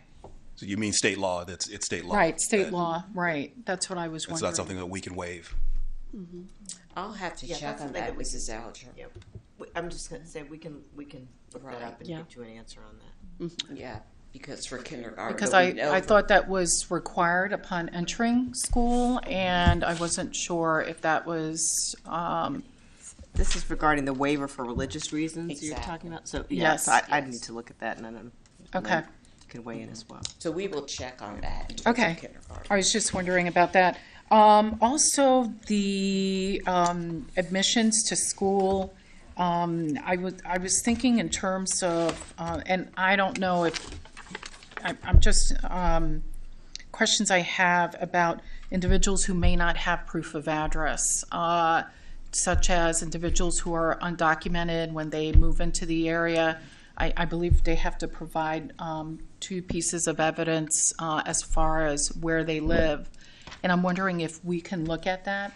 That practice or procedure internally and see if we can adjust that so that there's more flexibility. Such as students coming, refugees. Right, whether refugees, immigrants, right, yes, or undocumented. Thank you. Yes, we will do that. Okay, Ms. Amon. Yeah, I just wanted to get back to, because I'm back to the admission to school. I know there are exemptions, like there's medical and that sort of thing, because I've practiced personally seen that. Explain a bit more about the child being home or excused from school attendance. Are we talking students who are enrolled in Newport News public schools, but they're at home? Or is this, my concern is that's going beyond our scope if we're talking about students who aren't attending our schools. Which specific This is policy? JF-P. It's the second paragraph. It's highlighted yellow under immunization record.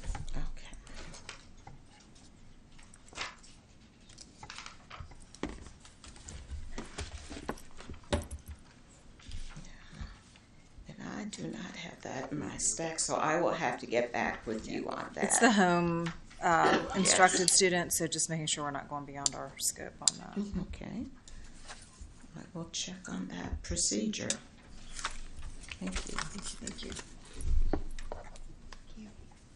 Any others?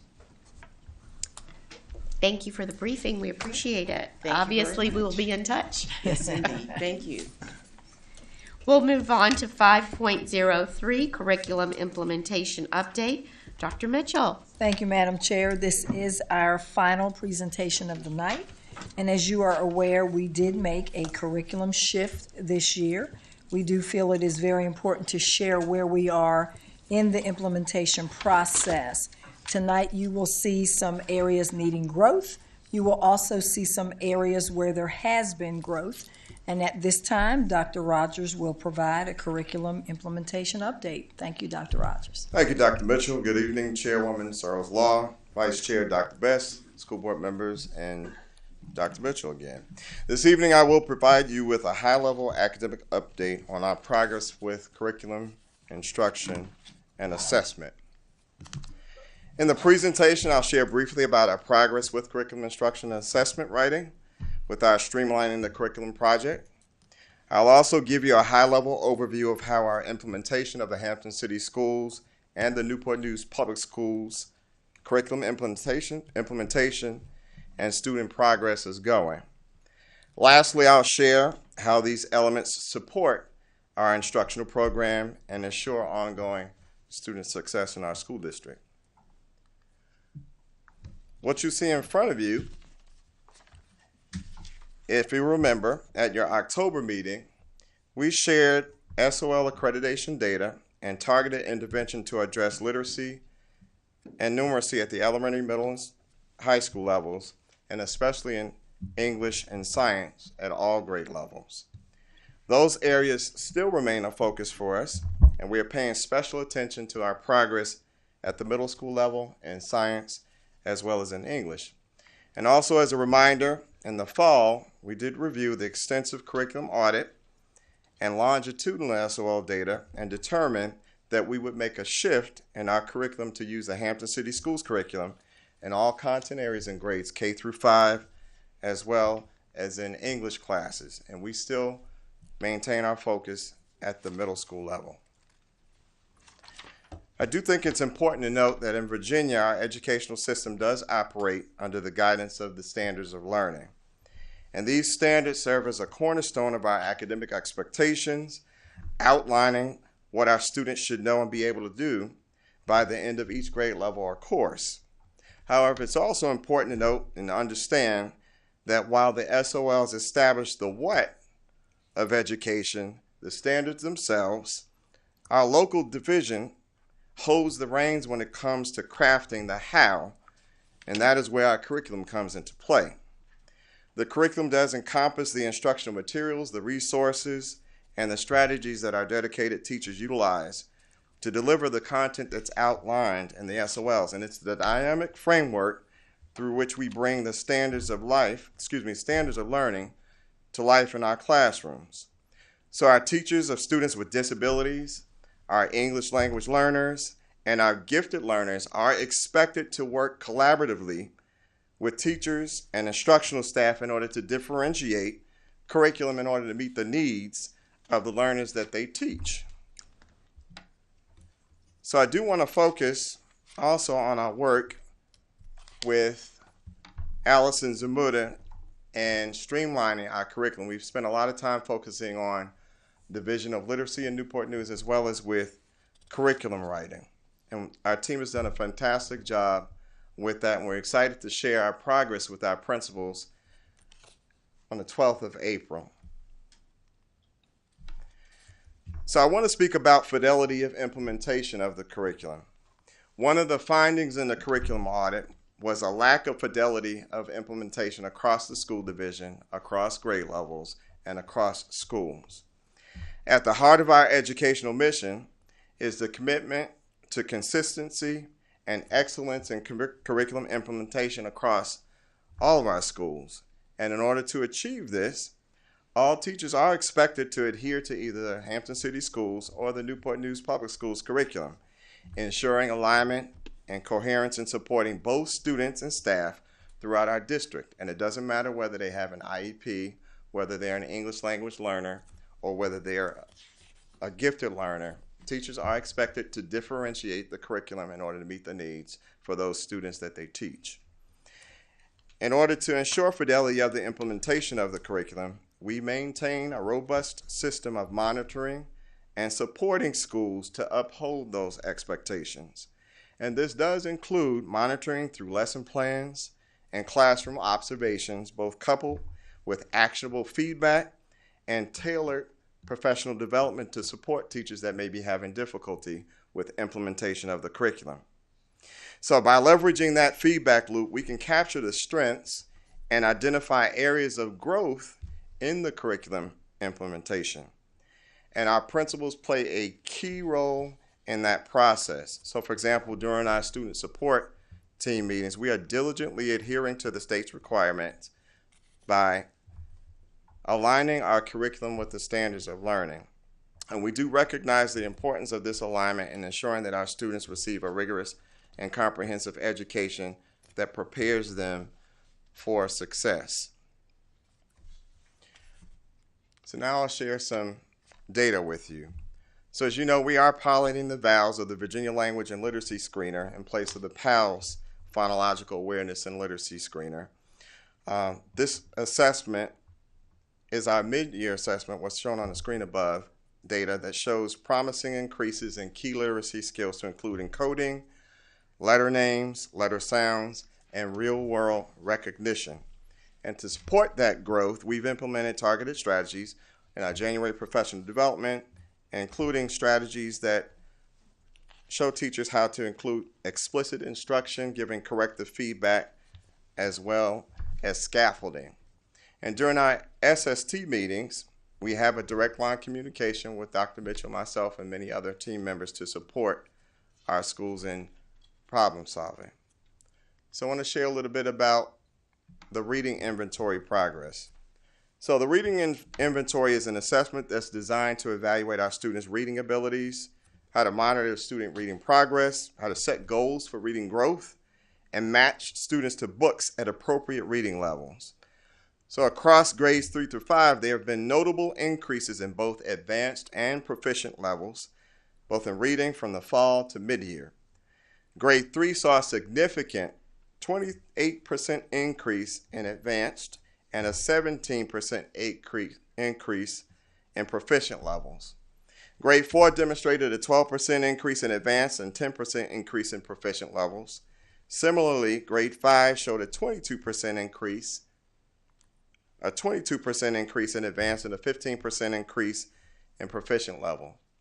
These positive trends indicate substantial progress and growth in students' reading skills over the specified period of time. And our DTAL team, or Department of Teaching and Learning team, is focused on addressing those areas in which we need to continue growth. So these data on the slide in front of you show the progress with the Hampton City Schools curriculum at the elementary level, and they show the change in student proficiency on formative assessments since we started using the curriculum. And it's important to note I did not share the specific percentages because these are formative data that are designed to use for adjusting instruction to meet student needs. So what I've shown is a change in proficiency. So, for example, in analyzing the elementary reading common assessment data, we see varying trends across grades 3 through 5.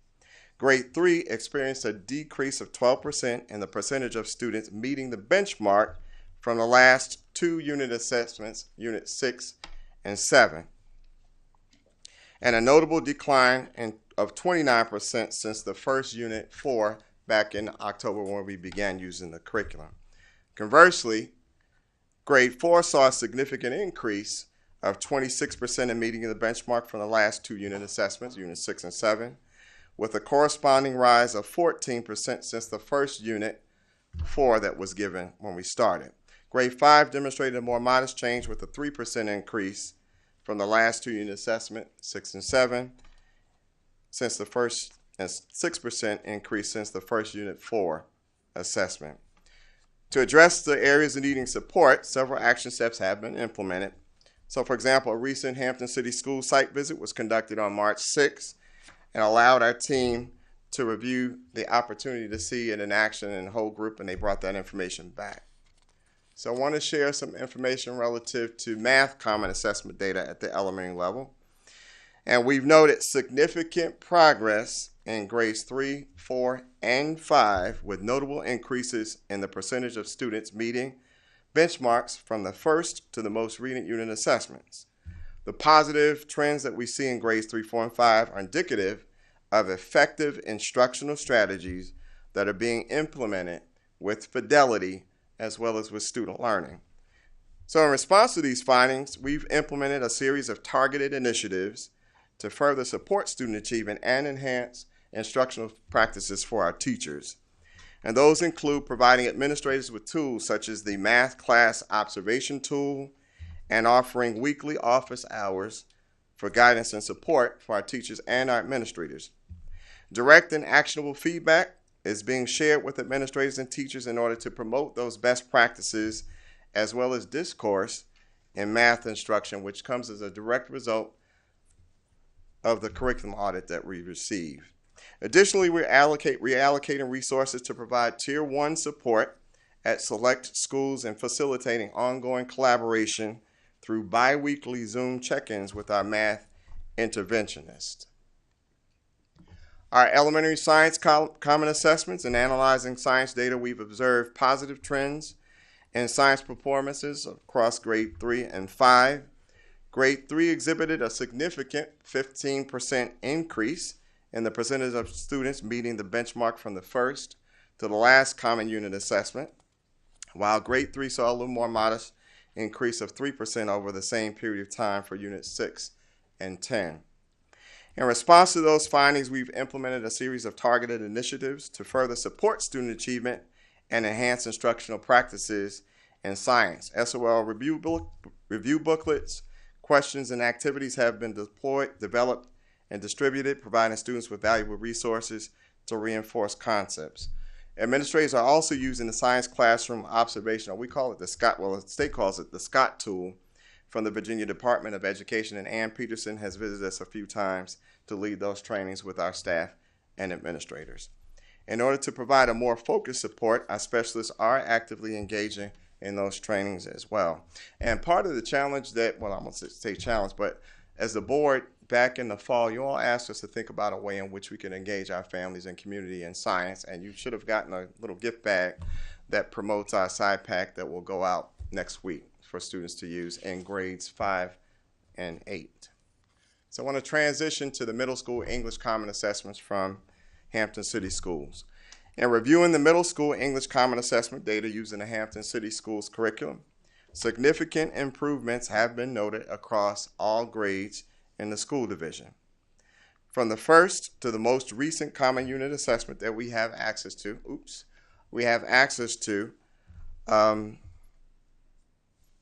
grade 6 demonstrated a substantial 28% increase in meeting the benchmark, while grades 7 and 8 showed increases of 17% and 23% respectively. To support these positive trends in reading comprehension, collaborative efforts with reading specialists are underway to provide targeted support for our grade 6 through 8 teachers, and this does include modeling, planning, and in-class support. So I want to direct your attention to a couple things. One, for instance, when we examine division rankings based on SOL pass rates, considering all SOLs, Newport News Public Schools saw an overall pass rate of 54.11% in 2023, which is an improvement from 51.42% in 2022. And while there's room for growth, the upward trajectory reflects our dedication to academic excellence and student achievement in Newport News Public Schools. Comparatively, Hampton City Schools has experienced a pass rate of 68.89% in 2023, so showcasing their continuous improvement efforts and effective curriculum implementation. While the challenges remain, we are steadfast in our commitment to continuous improvement by leveraging data-driven decision-making and prioritizing student achievement. We will continue to enhance the curriculum that we are using and support systems for our English language learners, our students with disabilities, and certainly our gifted learners to ensure that every student in Newport News receives a high-quality education. Part of the work that we're doing with Allison Zamora is focusing on how do we revise our curriculum, K-12 and all content areas across all grade levels. And that work started back in October, shortly after we made the adjustment. And the team has done a phenomenal job in making those changes in preparation to all of our curriculum.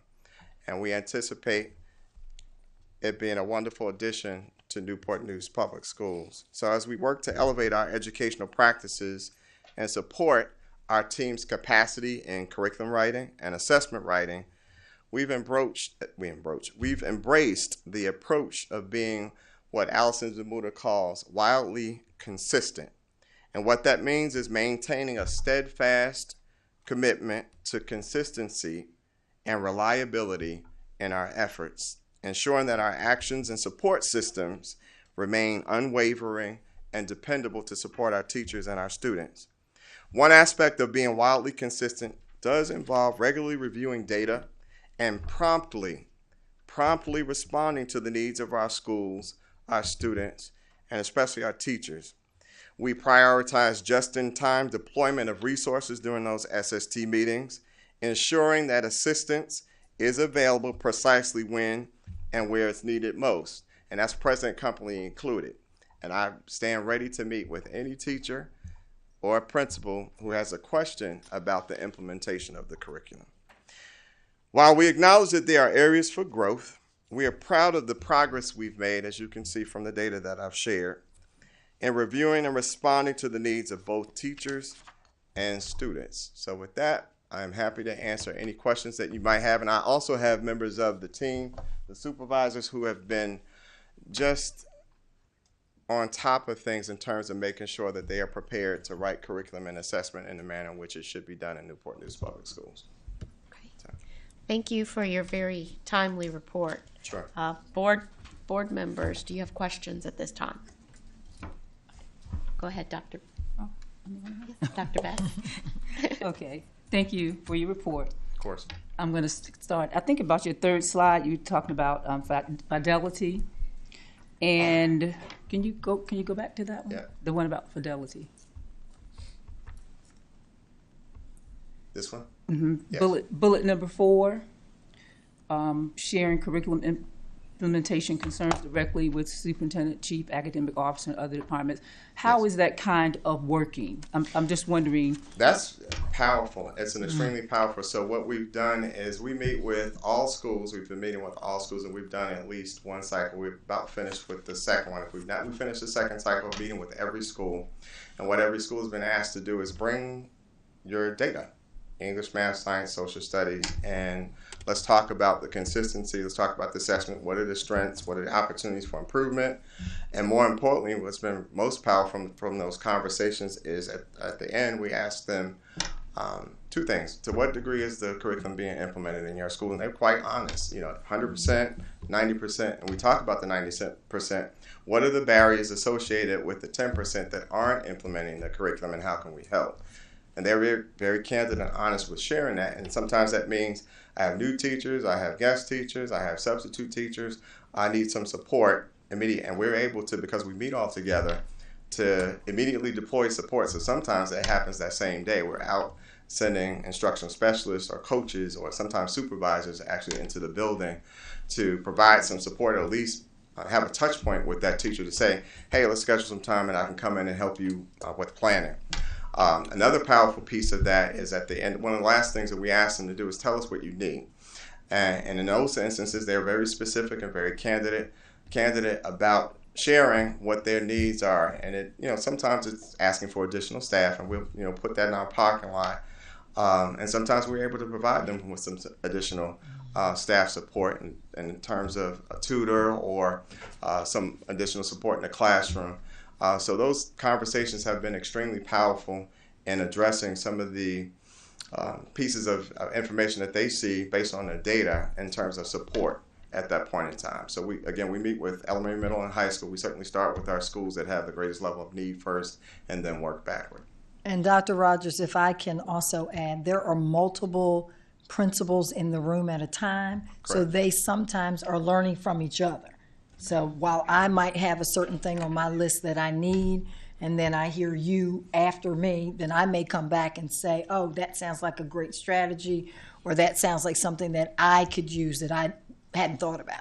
Correct. And I think it's important, as Dr. Rogers said, there are many people in the room. There are supervisors. There's someone from Human Resources right there, so that if a school says, I need X, Y, and Z, HR is in the room to be able to say, let's figure out how we might be able to make this happen.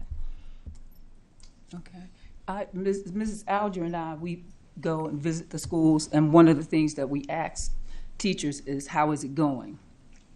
And for the most part, with the exception of the implementation, they all have something to say about the implementation pretty much, but they're kind of over that now. They say it's going pretty well. But we've seen a little, I'm trying to think of the word, differentiation. Because we have seen some things such as anchor charts and things like that. Not everywhere, but some places. So overall, though, they struggled initially. I'm just giving you the honest feedback, but they've kind of turned the corner and making it work. And that's the kind of feedback that we're kind of getting. So Ms. Alger, you can share maybe something. Yes, because that's something that we look at. I mean, we look at some of the instructional work or looking around in the classrooms. But I'm also curious in terms of, so I'm going to switch a little bit, in terms of the common assessments and its relationship with the reading inventory. So my assumption is that the common assessment is on grade level. That it's written for example, the third graders to read a third grade, have third grade basically readability. Yes. So if they're not reading and the reading's not too strong, and I'm assuming these are the third graders that I think kindergarten Correct. were stayed home. Right. And stayed home for a year and a half, I would suspect there's a level of struggle. So, Ms. Alger, I see exactly where you're going, and I've raised the similar question relative to where students are with the Hampton City Schools curriculum and the common assessments. You see a disproportionate relationship between third grade and fourth and fifth grade, conversely to what the reading inventory shares.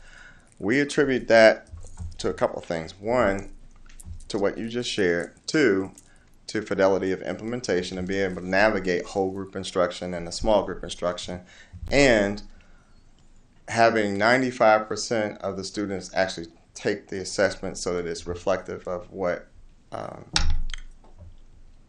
is reflective of the actual cohort of students that took the assessment. So, for example, sometimes it's challenging to, if you have a class of, I use middle school as an example, you have a class of 100 students in totality, you have 4 classes of 25 in each student, in each class. If you only assess 80 students, get to assess for that particular assessment, and you have 20 students that didn't get a chance to take the assessment, for whatever reason, absences or what have you.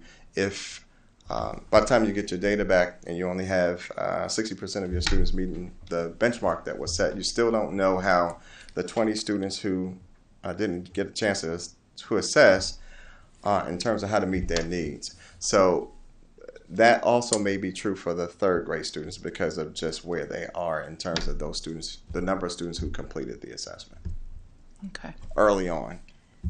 So they may have shown growth based on the reading inventory, Correct. which is a positive thing, Absolutely. but they're not reading on level yet. I don't want to say that. I would You would say say that the it's attributed to okay, fidelity of combination. implementation and Okay. navigating the change because mostly for third grade in the earlier unit assessments, unit 4, if I'm not mistaken, and 5, there were some challenges because it was a new curriculum and getting used to the assessments that were associated with it. Okay, additional questions? One other question, Mr. just Brown? in terms of the 95% completion on the local assessments, if you could just talk to why is that important, especially for any teachers that are watching and how it's important, what it compares to previously, because I recall previously I asked this question last year about our local assessment, and the completion rate was not 95%, it was much Correct. lower. And how did that affect us and our ability to assess the division? Mr. Brown, that's a really great question, and it's one that, if any of the principals could probably share, what Dr. Rogers share, we got to know what kids are knowing and what they're able to do in order to be able to help them. And if we don't know what they know and are able to do, then it's hard for us to help them. The 95% completion rate is not anything that we made up. It's an expectation. That's a national expectation for any national assessment. You're expected to have 95% participation, and the rationale behind that is if you only have 80% of the students completing any assessment, then how do you know where the 20% are relative to what they know and are able to demonstrate that they're able to do? It's an expectation that's national. Same thing holds true here. If we don't know where our students are with the assessments, common assessments that were given based on what should have been taught, then it's hard for us to deploy our resources, our coaches, our instructional specialists, based on data. If you've got 20 students that don't know how to add and subtract fractions, how do you know you don't have 20 students? You have students that don't know how to add and subtract if you don't have data to support what you're doing. Otherwise, you can still provide remediation and support, but it's so much better if you're able to have some data where students are able to demonstrate the first time that they understand what should be taught. So that's the rationale behind the 95%. Now, there's a date by which we extract data at the district level so we can have the SST conversations about, you have 70% of your algebra students understand the skills that were taught in Unit 5. What about the other 30%? We may not have those data right now at that point in time, and the onus is on the school to make sure that they understand whether 30% that did not have the assessment completed for whatever reason, absenteeism or whatever other conflicts, that school is responsible for finding out what skills those 30% of the students that didn't get to take that assessment need so that they can offer support at the school and then communicate with us the support that they need to help the 30% of the students. Mr. Harris. I think that last statement, at what point do we take that responsibility from the principals, if need be, or probably not, if we need 95% of the assessment? I mean, shouldn't, I guess,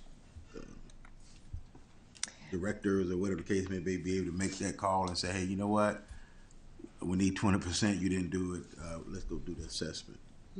So schools do have that flexibility. And what we do is, and oftentimes they'll send an email and say, hey, can you open up the window because we had class that was on a field trip. So it's not finite that they can't, assess. And because sometimes they have a very short window of time before we have conversations so that we can help them, then, they have to do that work back at the school level. And then we end up circling back and offering support based on, certain situations where they have to recapture some of the students that weren't able to assess. And I will just add, as you said, Mr. Harris, our directors and executive directors, they are in the meetings with us, and so they are very much aware of which schools are not hitting the 95%. And once they leave the meeting with us, then they have individual conversations with the principals about what you're planning to assess these students. So I think a really good example of that is our secondary math supervisor had an aha moment at one of our last data discussions where she was comparing the algebra unit assessment during this time of year as compared to last year.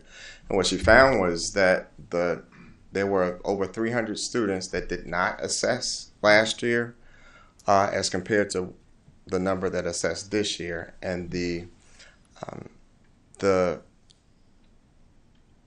number of students who that the benchmark was markedly different between the 2 years, which made her wonder where were those other 300 students in terms of that skill, and had we known at that point in time, could we have done something earlier rather than waiting to expedite them once the SOL assessment. So it's those kind of conversations that are powerful and taking place because I know it's a little bit of a culture shift in terms of the assessment piece. And the assessment piece is something that we constantly have conversations about, and it's intentional to make sure that we are able to provide support. We have a whole lot of people that are super smart that are able to help our teachers and our principals figure out what our students' needs are before the end of the school year so we can catch what the needs are all along the way. And at the end of the school year, there is an expectation from the state that at a minimum, 95% of students. That's an expectation. We have it's a state expectation, and we're dealing with some issues right now as a result of not meeting that expectation previously. Sure. Other questions? Oh, yes, Damon. A couple. One was, I believe there was a timing difference in rollout of different grades, the curriculum. So I don't know, could that help shed some light on the reading common assessment changes? And then with so many assessments, are there different forms in which they're giving you? There may be students who aren't strong assessment takers. They might need a more one-on-one versus logging on to do it. So kind of what's being done to get the real information on how the student's doing versus whether they were just having a bad day or just they need maybe additional assistance. And sure. Well, it depends on the grade level, and it certainly depends on whether a student has accommodations or not to take an assessment a different way. We certainly follow the law and make sure that we are meeting the students' needs relative to assessment. And those are the conversations that are held at the building level to have conversations with the principal and other instructional leaders if a student needs a different avenue in which they can take the assessment. The expectation is still that they assess on the skills that were taught, but the manner in which that's done is highly independent to the student, if needed. And then any information you can share on when the curriculum changes were rolled out and how that may have impacted our reading assessments. For which grade? Like 3 to 4. So there was a staggered rollout based on where they were in the existing curriculum. And I don't have that information directly with me, Lori. Can you?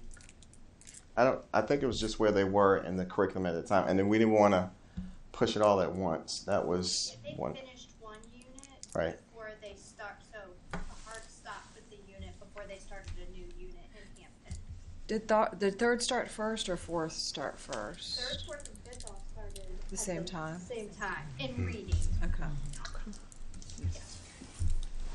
So I think it was October 8th, right? Or 6th. Literacy started at the new marking period, quarter 2, beginning of the marking period, new unit. So they closed up the 9 weeks, or first 9 weeks with the reduced curriculum. And have there been conversations, I'm going to shift gears here for just a second, have there been conversations and or collaboration between gifted services and just general the English curriculum as far as differentiating and being able to roll out Hampton and keep some of the additional things going on? That's a really good question. That's a really good question. To the degree to which those conversations have been held, I'll need to get back with you on that. I need to meet with Dr. Beckert. I've sent her a couple of emails. I know I have offered to have a conversation and not been able to hold that conversation just yet with some members of the gifted teaching staff at the school level to see what the level of misunderstanding may be, because my expectation was that we differentiate for students with disabilities, differentiate for English learners, and differentiate for gifted learners. I'm a former gifted teacher at Hines Middle School, 5-6 years. So I always differentiated the curriculum based on what I had. So I'm a little struggling a little bit. I think that would be good. Yeah. Go ahead. Last question, just for context, because I think we did have this discussion at the beginning of the year. Why didn't we just wait until next year, right? So we did feel a need to get this rolled out this year, but what's the context for there was a need to roll this out this year as opposed to waiting until next year? So I'll go back to my original comment. Long before I got here, there was an extensive curriculum audit that was conducted prior to my getting here. One of the findings was that there was misalignment between curriculum, the manner in which the curriculum was being delivered, people doing their own things and using teachers, paid teachers, and not following the curriculum as presented, and the manner in which students were being assessed. That was a huge issue.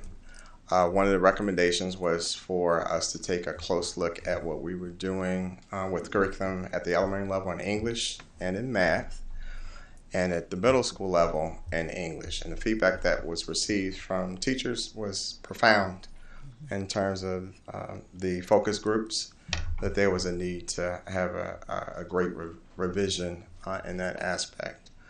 The other piece is at the middle school level particularly has had some challenges in literacy for quite some time. So there was a cry to do something different. My understanding before I got here that Hampton City Schools curriculum was looked at and considered prior to my getting here. So I spent the better part of the summer pouring through it, and I have some familiarity with the curriculum in Hampton City Schools just because of my wife was a principal in Hampton City Schools, so I was a little familiar with it. So I had an opportunity to take a deep dive, and I lost a little bit of sleep from making the shift. And one of the things another thing that the teachers asked was for ease of use, and they found our curriculum a little challenging to navigate and wanted something a little easier. Hampton City Schools curriculum, while I don't know that it's better, I think it was implemented differently with more consistency and with more fidelity than Newport News Public Schools was. Of course, I know that now, hindsight. And there was a need for a shift. We have schools that are chronically underperforming. And I don't know that it's all associated with curricular. I do think some of the issues and challenges are associated with adults and not necessarily being compliant. And I don't know that it's always doing what's right for students. I think sometimes some of the choices we're doing what's right for adults.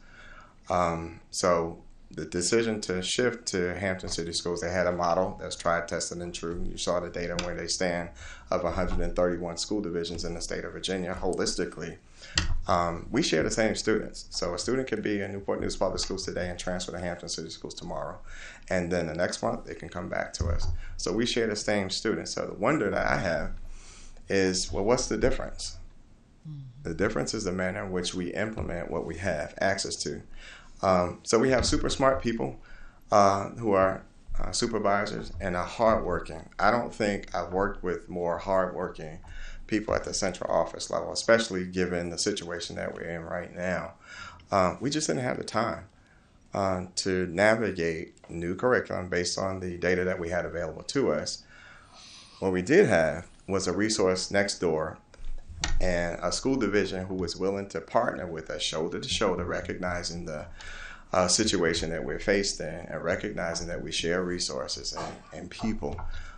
So the decision was certainly not taken lightly, but it was one that was done in the spirit of doing what's right for all students in Newport News Public Schools.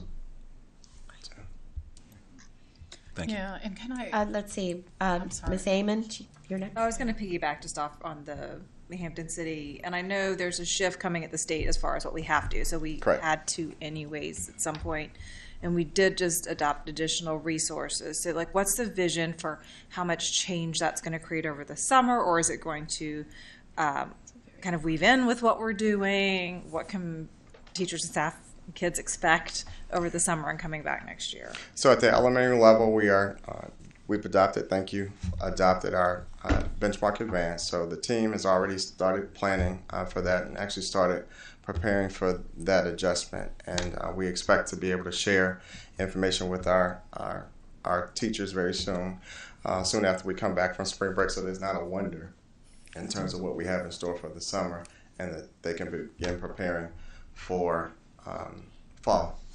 At the secondary level with secondary middle school English, our team is very much poised to begin doing their own thing through our work with Allison Zamuda and preparing with our curriculum and preparing our assessment writing. We still have some work to do in that area, but I feel confident that my team is poised and ready to go.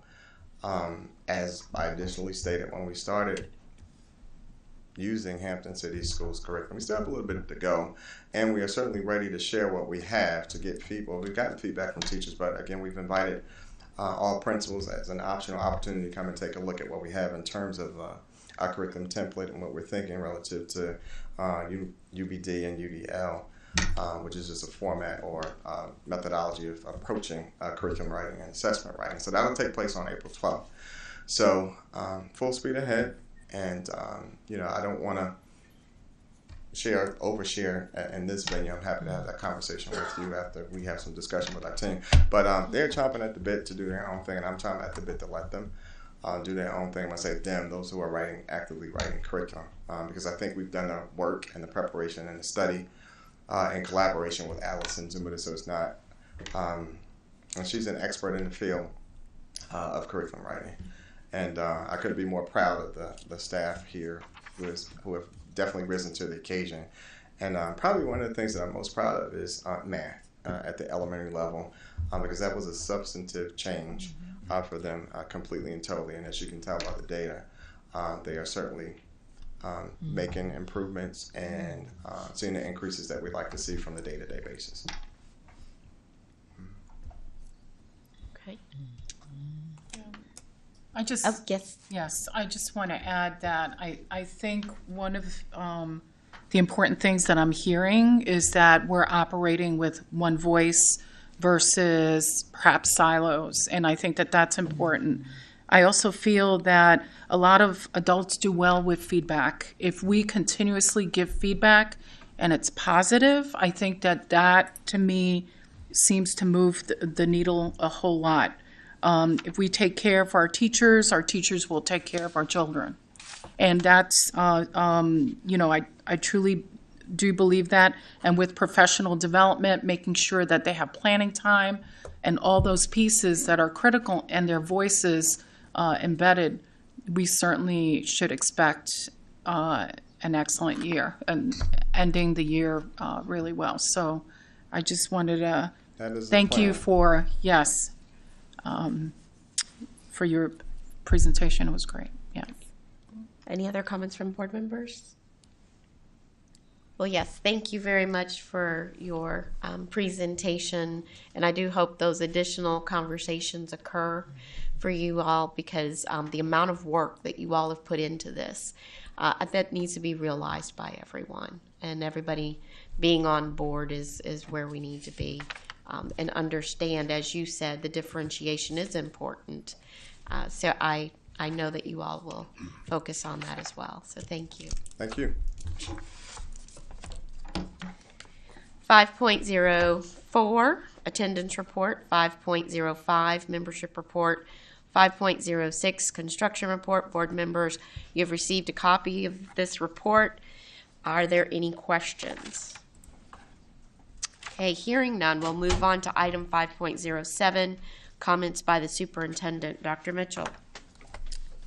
Thank you very much, Madam Chair. I will begin my comments this evening by announcing that the Youth Development Department has been awarded a Silver Magna Award by the National School Boards Association for its innovative infrastructure and programming.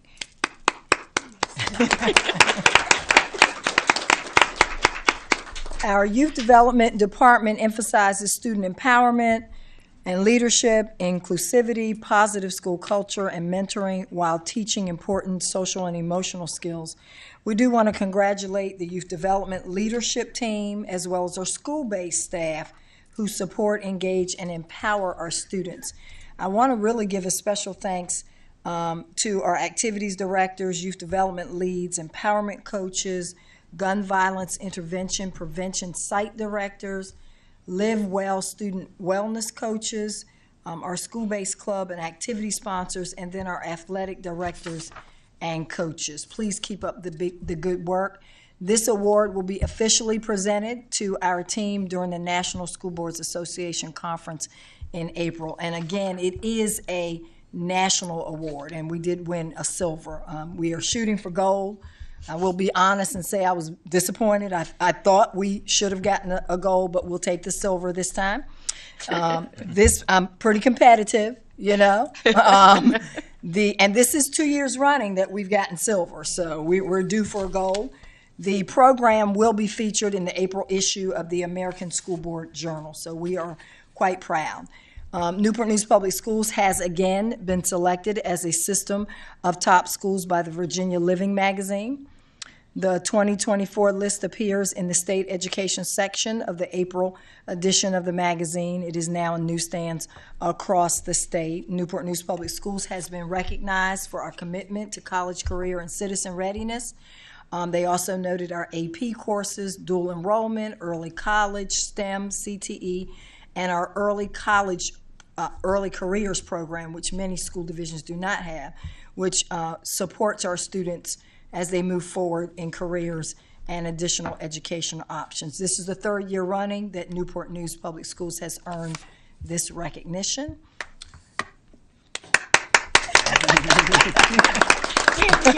Okay. We do always want to acknowledge our students. 3 of our Odyssey of Mind teams earned top honors in the 2024 Tidewater Regional Tournament held on Saturday, March the 16th, and they will advance to compete in the state finals April 16th in Northern Virginia. Those teams are from Knollwood Meadows, Booker T. Washington. They earned first place in their problem and division, and then the team from Warwick High School earned second place and will also advance to the state. So congratulations to those teams, and we wish them much success. Our students continue to dominate. Congratulations are also in order for several of our archery teams. During the 2024 Virginia National Archery in Schools Tournament on March the 9th in Doswell, Virginia, 3 teams qualified to advance to the Eastern National Tournament, which will be held in Louisville, Kentucky in May. BC Charles team earned 3rd place, 4th in bullseye competition, 4th place in bow hunting, 3D competition, and will compete at the nationals in both categories. We do have a middle school represented as well. Ella Fitzgerald placed 5th in the 3D competition to move on to nationals, and Menchville High School took 3rd place in the bullseye competition and earned 4th place in the 3D competition, and they also will compete in the Eastern National Tournament. So we wish our archers all the best at nationals.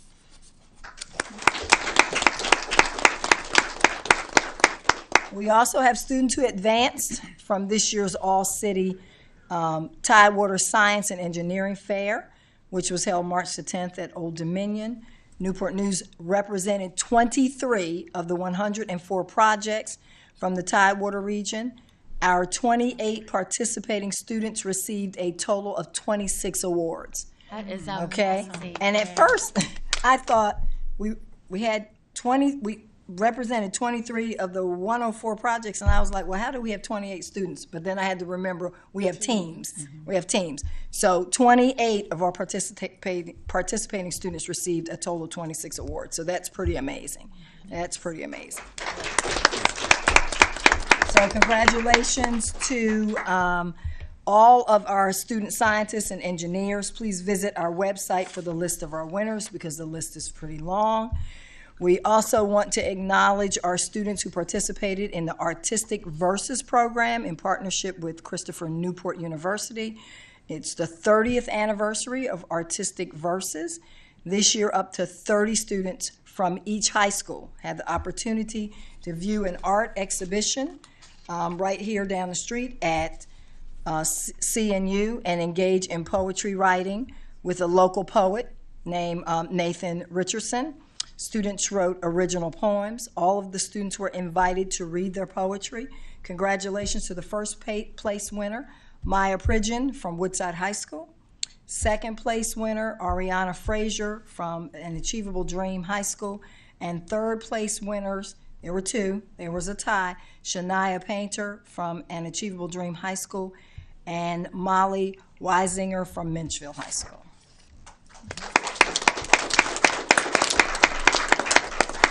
And lastly, just a quick reminder to students, families, and staff on Friday, March the 29th, all students dismiss half day. And April 1st through the 5th is the spring break. All schools and offices will be closed. On Monday, April the 8th, schools are closed for students. It is a planning day for teachers. So we wish everyone a happy and safe break.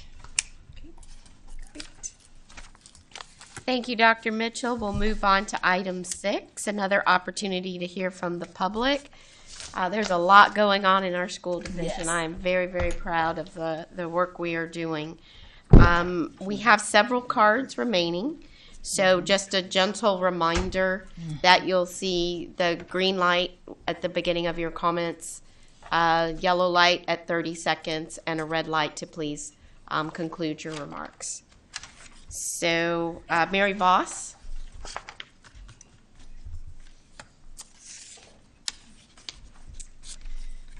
Hello, Mary Voss, an NPS teacher, parent, and graduate. Thank you to board members for considering a change to board policy in order to require a board vote on controversial procedures as discussed during the February board meeting. Many citizens have contacted the board about NNPS's implementation of Governor Youngkin's anti-trans guidance, and citizens deserve an up or down vote on this procedure and on other controversial procedures to know where their elected officials stand. Please note that we are not calling for all procedural changes to be voted on by the board, as this would be time-consuming and unnecessary, and it is appropriate for the superintendent to implement most procedural changes for NNPS independently.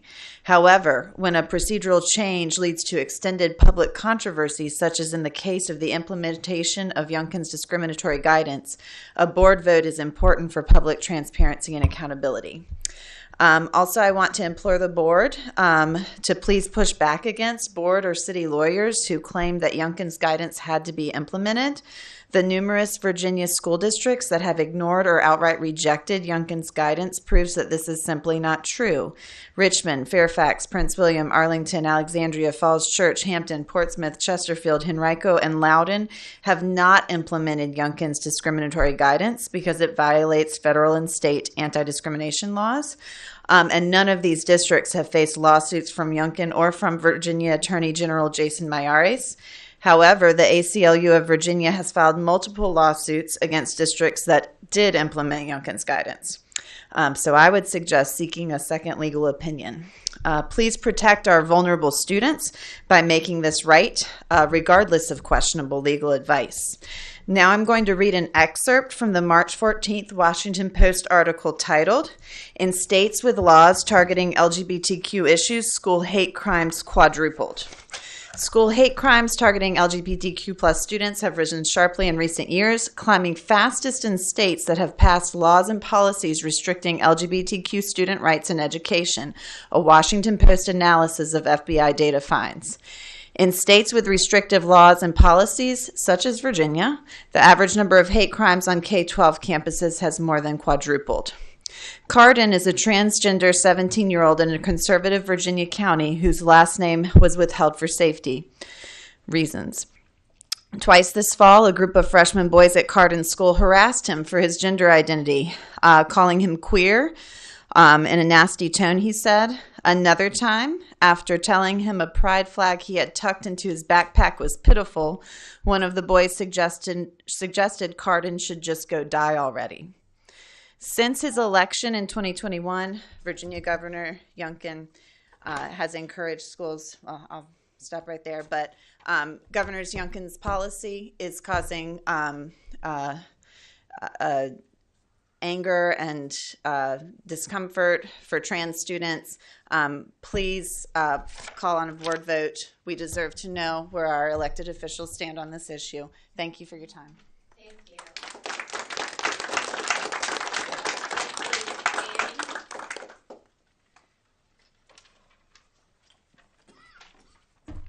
Hi, my name is Bentley Manning, and I'm an 8th grader at Gildersleeve Middle School and a TAG English student in Miss Connell's class.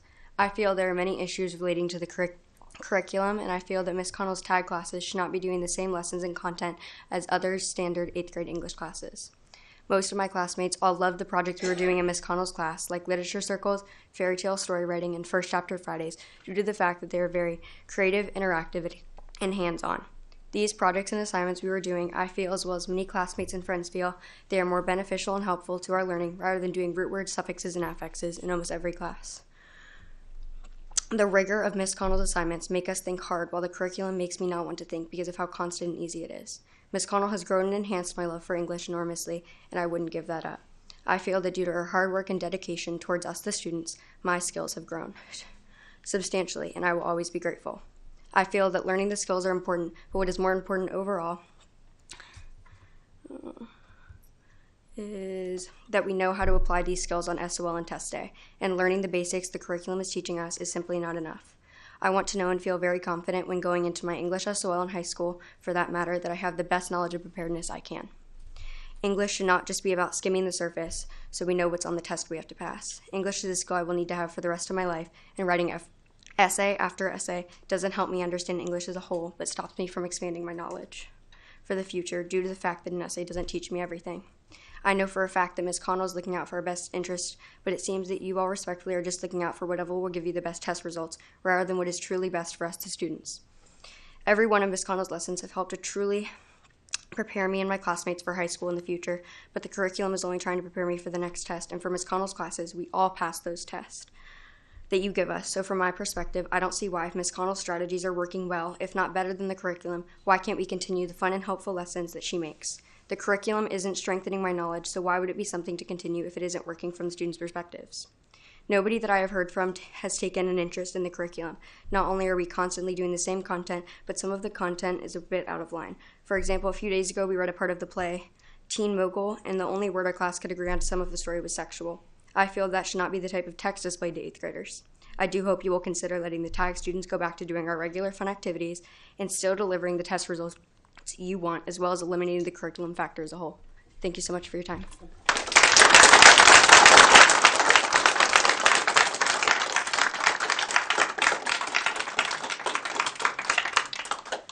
Rylan Harris.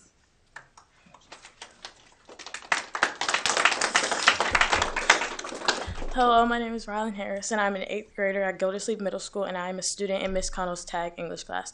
During the course of starting these new adjustments, I have noticed some concerns regarding our new curriculum. The context and level of instruction we are receiving seem to be misaligned with the capabilities and expectations of a TAG English class at our grade level. The curriculum seems to be arranged on preparing us for standardized tests and assessments that are not only easygoing, but we have also successfully excelled in. The repetitiveness of constantly writing essays, while an essential skill, overshadows the necessity to engage with new and challenging material that is needed for the growth and readiness for high school. Ms. Connell's teaching style has been instrumental in enhancing my love for English, significantly improving my reading and writing abilities. Her approach extends beyond test preparation.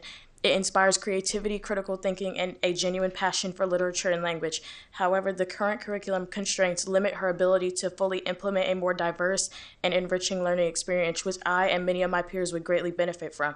Learning the same concepts daily is not beneficial to a thriving educational environment. It can lead to a dullness of our learning, dampen our enthusiasm for English, and potentially cause disengagement from the subject itself. As bright, engaging learners, we crave the opportunity that comes from exploring new ideas and being challenged to stretch our thinking beyond the standard frameworks of English. It is important that the curriculum fosters an educational journey that is not just about excelling in tests, but nurturing well-rounded individuals who are prepared for the diverse challenges of high school and beyond.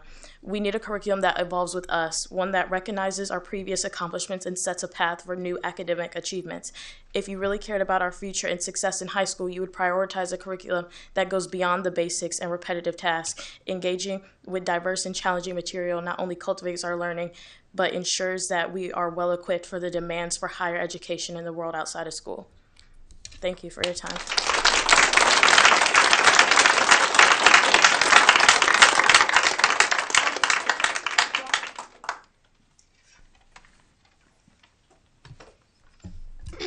My name is Addison Jakeway. I am an 8th grader at Gildersleeve Middle School, and I am in Ms. Connell's TAG English class. Recently, I have noticed some issues with the curriculum. My classmates and I are in TAG English, which means we should have more challenging, hands-on, and at least different learning activities from the other English classes.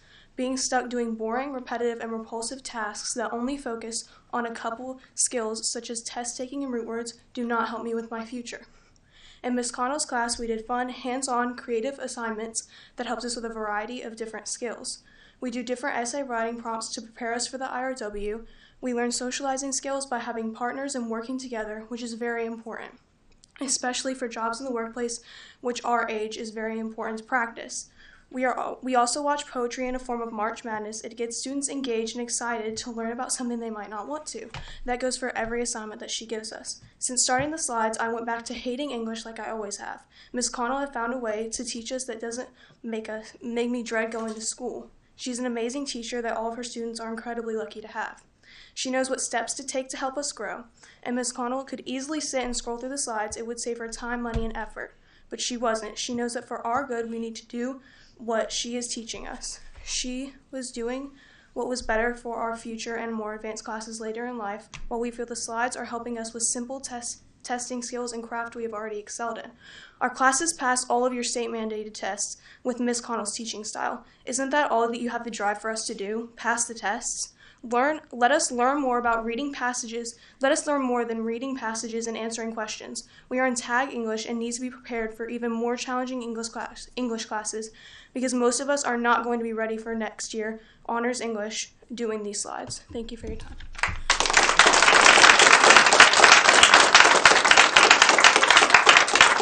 Karma Heifer.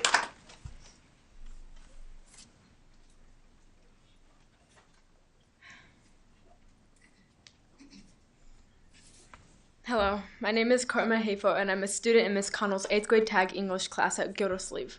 I'm here today to speak on my behalf of Ms. Connell and my peers about the slides the school board wants us to use. They are boring and they do not intrigue me and others into learning. Many of my peers feel the same. This year I have thoroughly enjoyed English, and I could say it would even be my favorite class because of Ms. Connell's way of teaching, but the school board and the curriculum have taken away the critical thing about this class, is that it's intriguing. By Ms. Connell's way of teaching, I have done my work, kept my grades up, and read in her class more than I have read in the last 4 years. The work we have done so far has been repetitive, not interesting, and rather disturbing. What we have learned, I have learned in previous grades or could have been taught better by Ms. Connell. Many of the reasons I enjoy Ms. Connell's class is that we are always doing something new or exploring new ways to learn, and the slides have been copy and paste, making me and others uninterested. Being uninterested means that we will no longer have the desire to work hard in class and attempt to keep our grades up, giving a bad reputation to the school system when we have been getting great grades compared to the entire 8th grade district. And another reason why the slides are not good for our students is because they do not get changed or checked. The disturbing story I read on March 13th, 2024 was a play about a 15-year-old girl casually being seduced by an older man using context words such as rock my world, I like a woman that eats, and talking about going on dates. If these slides are going to be used in this material, this is inappropriate and not teaching any morals, and it's normalizing this behavior. This is gross and unprofessional for the editors to be adding and or not changing this type of work. Going forth, these slides and their rules take away pure reading time and critical learning skills that Ms. Connell teaches us, such as walking in groups with people we may or may not like, finding other viewpoints, using inspiration, and the most important thing, creative and factual writing, and that actually teaches us life skills. The way Ms. Connell has been treated for trying to be a good teacher is insane. A big problem we have today is kids not attending school for many reasons, one being that they are not captivated or engaged because of copy and paste slides like these. Why would you make because the slides are these. That's okay. Why would you make things more boring when kids are already bored? In closing remarks, I would like to say the school system, and especially the students, would be losing a great teacher. Thank you.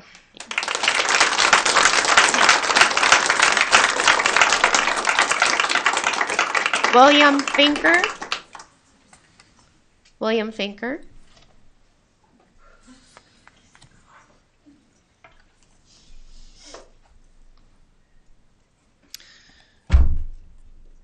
Thanks for letting me speak. I had something written. I don't think it's necessary. You should listen to the students that have spoken here tonight. I do want to read a few things from this. The curriculum audit executive summary for key findings and recommendations for English and language arts. Quote, generally, the reviewed units had clear evidence that the standards and relative curriculum frameworks were used to create the units. Additionally, minor and moderate revisions to the number and quality of understandings and essential questions provide an opportunity to increase cognitive engagement for students. You have professionals in this district who know their job. Please let them do it.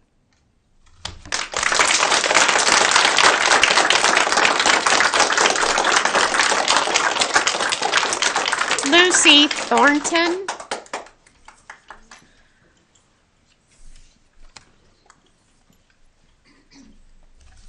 I'm going to present to you a petition formed by Samantha Salyers, signed by 410 of my peers, and I will give it to Miss Searles Law after I make the speech I have prepared. Good evening. My name is Lucy Thornton, and I am here today to talk to you about my English curriculum. I am currently enrolled in 8th grade Tag English at Gildersleeve Middle School. I have been made aware that the school board has decided to implement a new English curriculum. Apparently, the other English classes have been using this curriculum for 14 weeks. My English teacher, Miss Connell, has been speaking out against it. On March 11th, we had a test day to explain what is involved in these lessons. Honestly, I find it to be mind-numbing. It's just a series of slideshows where we have to write notes, then go on our Chromebooks and read an article and write more notes about that. I've been told that this curriculum is made for students that aren't in the TAG program, which leads me to wonder, why have a TAG English class at all if it isn't advanced? My teacher is additionally certified to teach students that are gifted, only to be forced to use this incredibly simplistic curriculum? This format is not stimulating even a little bit. We're children and we need to be challenged to grow. I can't speak for what the regular English classes were doing before they had to start the new curriculum, but for my class, before the implementation of this new curriculum, we got to participate in a variety of engaging activities, such as fairy tale projects, literature circles, bento box book projects, and mock trials. Now it's an endless stream of boring slides and articles. I can advocate for every single student in my English class by saying this is not acceptable. We find this change to be both insulting and detrimental to our learning. Additionally, as part of this new curriculum, on March 13th, we were required to read a scene from a play called Teen Mogul. The consensus in my class was that this scene was extremely inappropriate for a school environment. It consisted of a man who interviewed a young woman, aged 15, at complimenting the way she ate. He continued to make multiple comments that many of us found to be creepy and weird. I know that you care deeply about both the level of rigor in your curriculum and about allowing your teachers, especially gifted certified teachers, to have some level of freedom and choice when it comes to implementation of the curriculum. Please stop subjecting us to this. Thank you.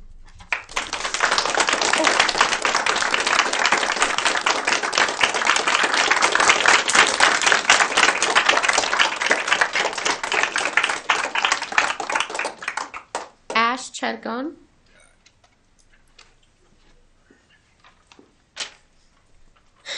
All right, I'm going to change subjects a little bit. Good evening, Dr. Mitchell, members of the school board. I'm here to talk about Governor Youngkin's policies on LGBT students again. It has now been 4 months since Dr. Mitchell unilaterally implemented Youngkin's model policies. 4 months of pain and suffering for gay and transgender students in your care. Last month, Mr. Brown referred to the powers of the superintendent in Newport News, unique among Virginia school board districts, as the bugaboo that was causing public confusion over policy JBP. Let me be clear, we are not confused. While the superintendent's power to implement unilateral procedure changes do need to go, that is not what is at issue here. Making that change isn't some consolation prize. The only outcome that is acceptable is the total reversal of policy JBP. There isn't anything on the agenda to that effect tonight. You've already gone through your action agenda and your consent agenda, and you didn't address this. This board continues to sit on its hands. You continue to remain silent, complacent even, in the face of children suffering and public outcry. You ought to be ashamed. The 7 members in this room were elected to represent the interest of their constituents, and your constituents have spent months making it clear what they want, listing statistic after statistic about the harms that your policies are doing, and advocating against your continued leaving this district open to lawsuits. You stand tonight in dereliction of your duties. The least you owe your constituents is a clear vote on policy JBP. I call on the board to give us a clear yes or no vote on whether or not this policy should stay in place. Do what you need to make that happen, but it is your duty to respond to the concerns of your citizens. You cannot continue to hide behind silence like this. If you don't want to take a clear stance on issues, don't run for public office. You hold in your hands the well-being of thousands of students, and thousands of students are directly affected by policy JBP. It has a direct impact on their well-being, and you owe it to them to tell them where you stand on it.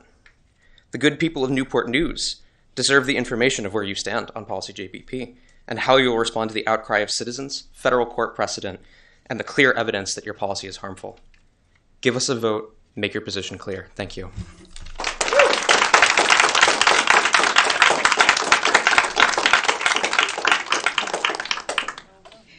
Valerie Fashion.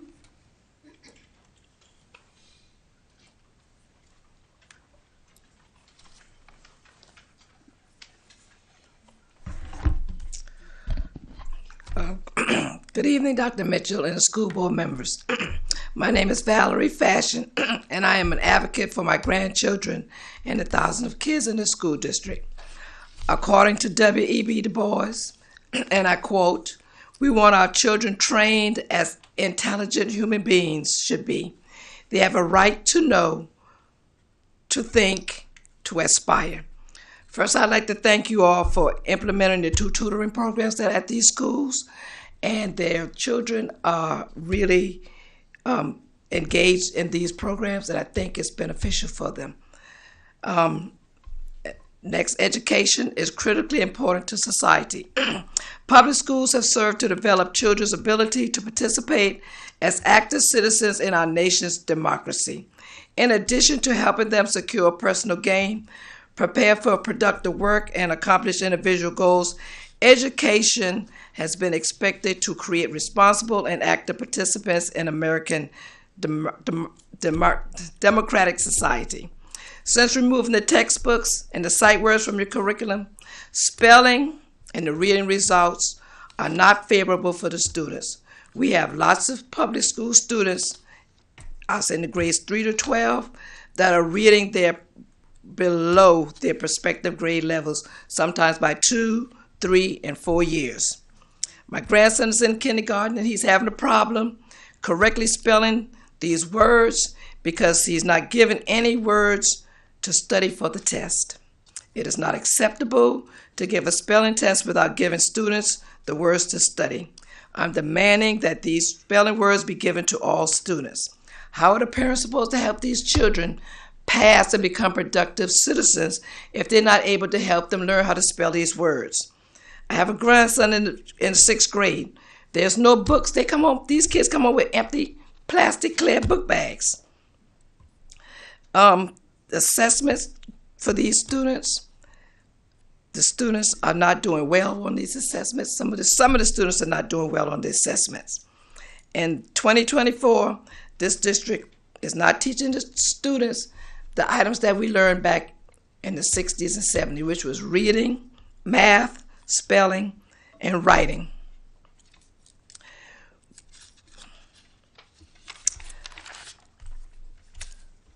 I do not understand. What is the reason? Again, I inquired about the spelling bee that WHRO is having. I was informed that a student was picked from Booker T. Washington Middle School to compete in the spelling contest.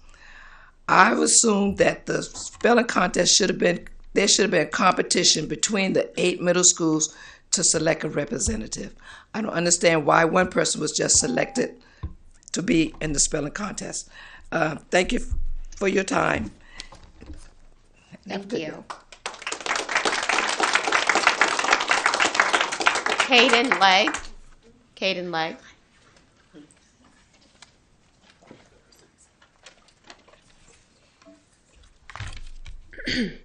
Good evening. My name is Caden Legg, and I am a student at Gildersleeve Middle School. I am here to address the curriculum that is being enforced upon my and every other English class in Newport News. My first issue is that the fact that everything on these slides are the things that we were taught in 3rd grade, and to be honest, it is bland and unengaging. I feel the urge to goof off more in class and not pay attention because I can still do good on the assignments without listening or participating in class discussion. It is not appealing in the slightest.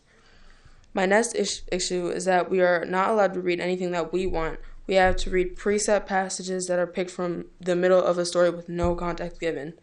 And some stories are inappropriate for the school environment. For example, the Teen Mogul assignment showcased and normalized the sexual harassment of a minor by an employer. To add that, in these slides that you have mapped out for us, we do no fun assignments and no small group activities. To me, this makes me feel like you are trying to suppress our social skills. We are required to sit in front of a computer all day, which was bad enough, but now you are limiting our ability to socialize. My last reason is that my class is a tag class, so why the sudden change in having us do what everyone else is doing? We are different. That is why we are in the tag program. So what is the point of the tag label if we are learning the same as everyone else? I speak for my fellow classmates when I say the way Ms. Connell has taught us was far superior. In her class, I felt challenged and like my imagination was working every minute. The slides you make us do feel to me like you just grabbed my imagination by the wings and stuffed it in a box. You make sure that every teacher tells us to think outside the box and not to fit the mold. Then why are you confining us to it? Sure, you might say, it's just one class, you'll be fine, but how long until all of our classes are this way? Imagine being in our shoes. Think about what it's like to feel like you are being held back from reaching your full potential every day, and then maybe you might understand our point of view. Thank you and have a good evening.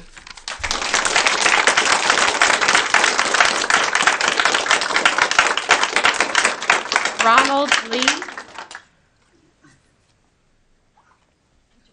Good evening. Good evening.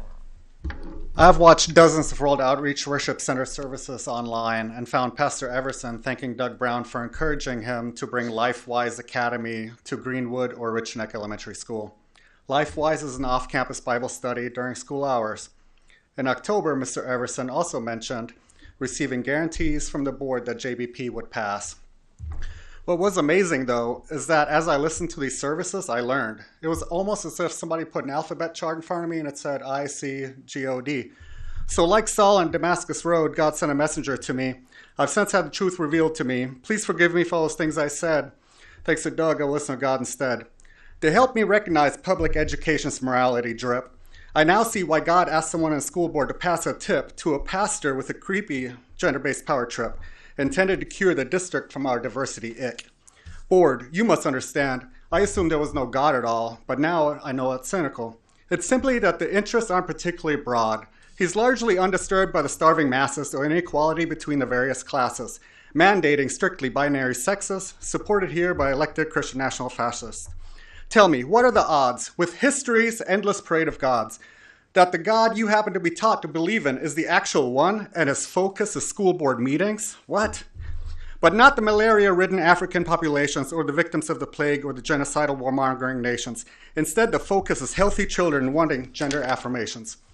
The worship center's God's intention has but a single explanation. He's a homophobic God who demands school board intervention. It couldn't be mistaken attribution of causation, born of coincidental temporal correlation, exacerbated by general lack of education, confusion in a church's congregation, and it couldn't be that all these pious people are liars. It couldn't be an artifact of persecution bias, a product of groupthink, mass delusion, or an even greater fear of exclusion. No. God is more likely to be an all-powerful magician, more focused on a student's sexual condition than the activism of a Christian nationalist commission, or even the worship center's secular opposition exacerbated by right-wing infliction. The only explanation for their God caring is because they pray to all-knowing super being, to the omnipresent master of the universe, a God that liked the sound of Everson's stigmatizing curse. So for a bit of a change from his usual stunt of being a sexist, racist, murderous punk, he updated JBP with Youngkin's junk. So thanks to Mr. Everson, a January 6th sympathizing jerk, I now understand how activism works. You only need a particular prayer in a particular church, in a particular style, with a particular stuff, and for particular problems that aren't particularly tough. And for the particular people, preferably straight, for particular ideologies, preferably right, a particular prayer in a particular spot to a particular version of a particular God, and if you get that right, he just might take a break from giving babies malaria and work towards ending gender preferences in academia. Why would you ask them to bring that program to a public school?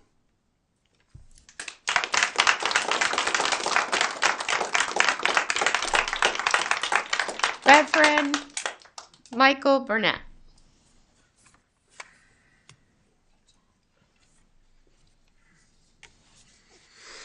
Thank you, Madam Chair, Madam Vice Chair, members of the board, Madam Superintendent. I'd like to commend you on taking initiative with policy CH to limit the unilateral and evidently rather unique authority of the school superintendent to implement procedures without a board vote. I understand it's currently being workshopped in the policy committee to work out exactly which procedures are best handled solely by the superintendent and which are, to borrow a word, bugaboos, contentious policies. I'm not sure that's going to be technical language. I'd love to see it in there, but I'm not going to hold my breath. Contentious policies that have large public outcry that really do need a public vote. I take this for what it is, an acknowledgement explicitly connected to procedure JBP by your own words, that policy should not have been written in to our procedures without a vote.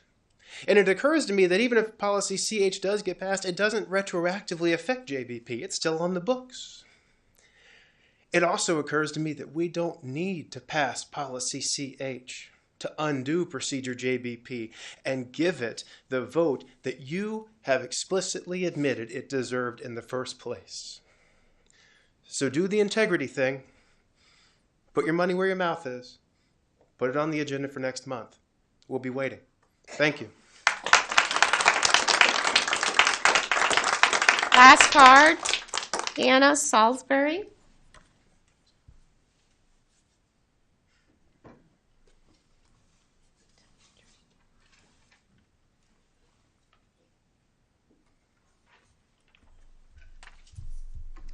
Hello, my name is Hannah Salisbury, and I'm the founder of the nonprofit organization Bibles in Schools. And we exist to donate engaging Bibles to public school libraries.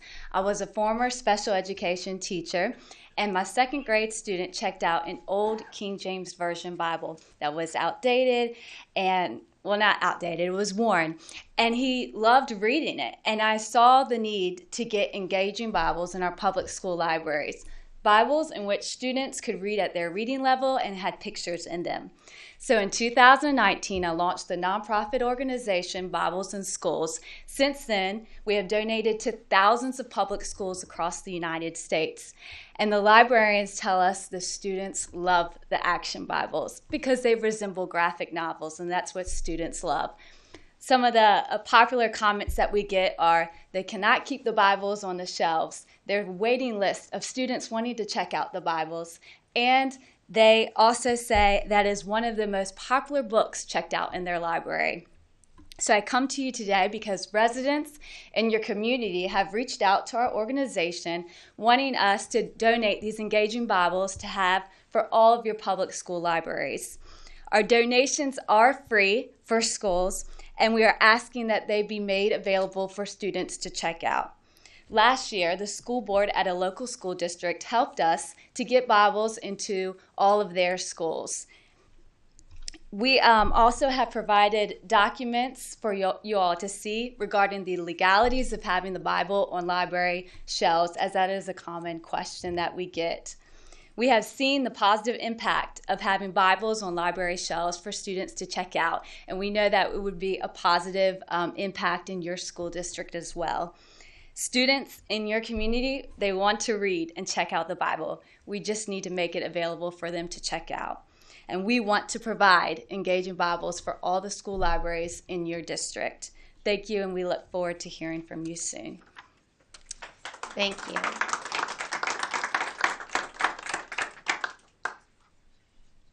So this evening, our hour is late. Our focus is on our students. Aaron Lynn, if you would, enlighten us with what's going on with you. Thank you, Madam Chair. Since we canceled our February meeting of the Superintendent Student Advisory Group on Education due to numerous scheduling conflicts, we will begin to discuss the student dress code and the cell phone policy at our meeting next week. There are 5 of us students who serve on the School Division Student Rights and Responsibilities Advisory Committee, and we plan to share the thoughts of SAGE students. At the committee's next meeting to help with updating the Student Rights and Responsibilities Handbook that will come before the school board in this spring. Since we are approaching the time to begin the process of selecting a new student representative to the school board, I plan to share my experiences with the group at our March meeting and encourage students to apply and run for the position in May. In closing, I would like to wish my fellow students a very happy and safe spring break with their families and friends. Thank you.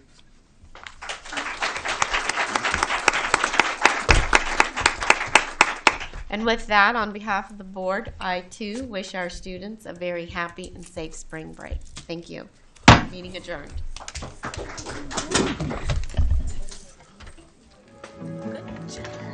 Good job.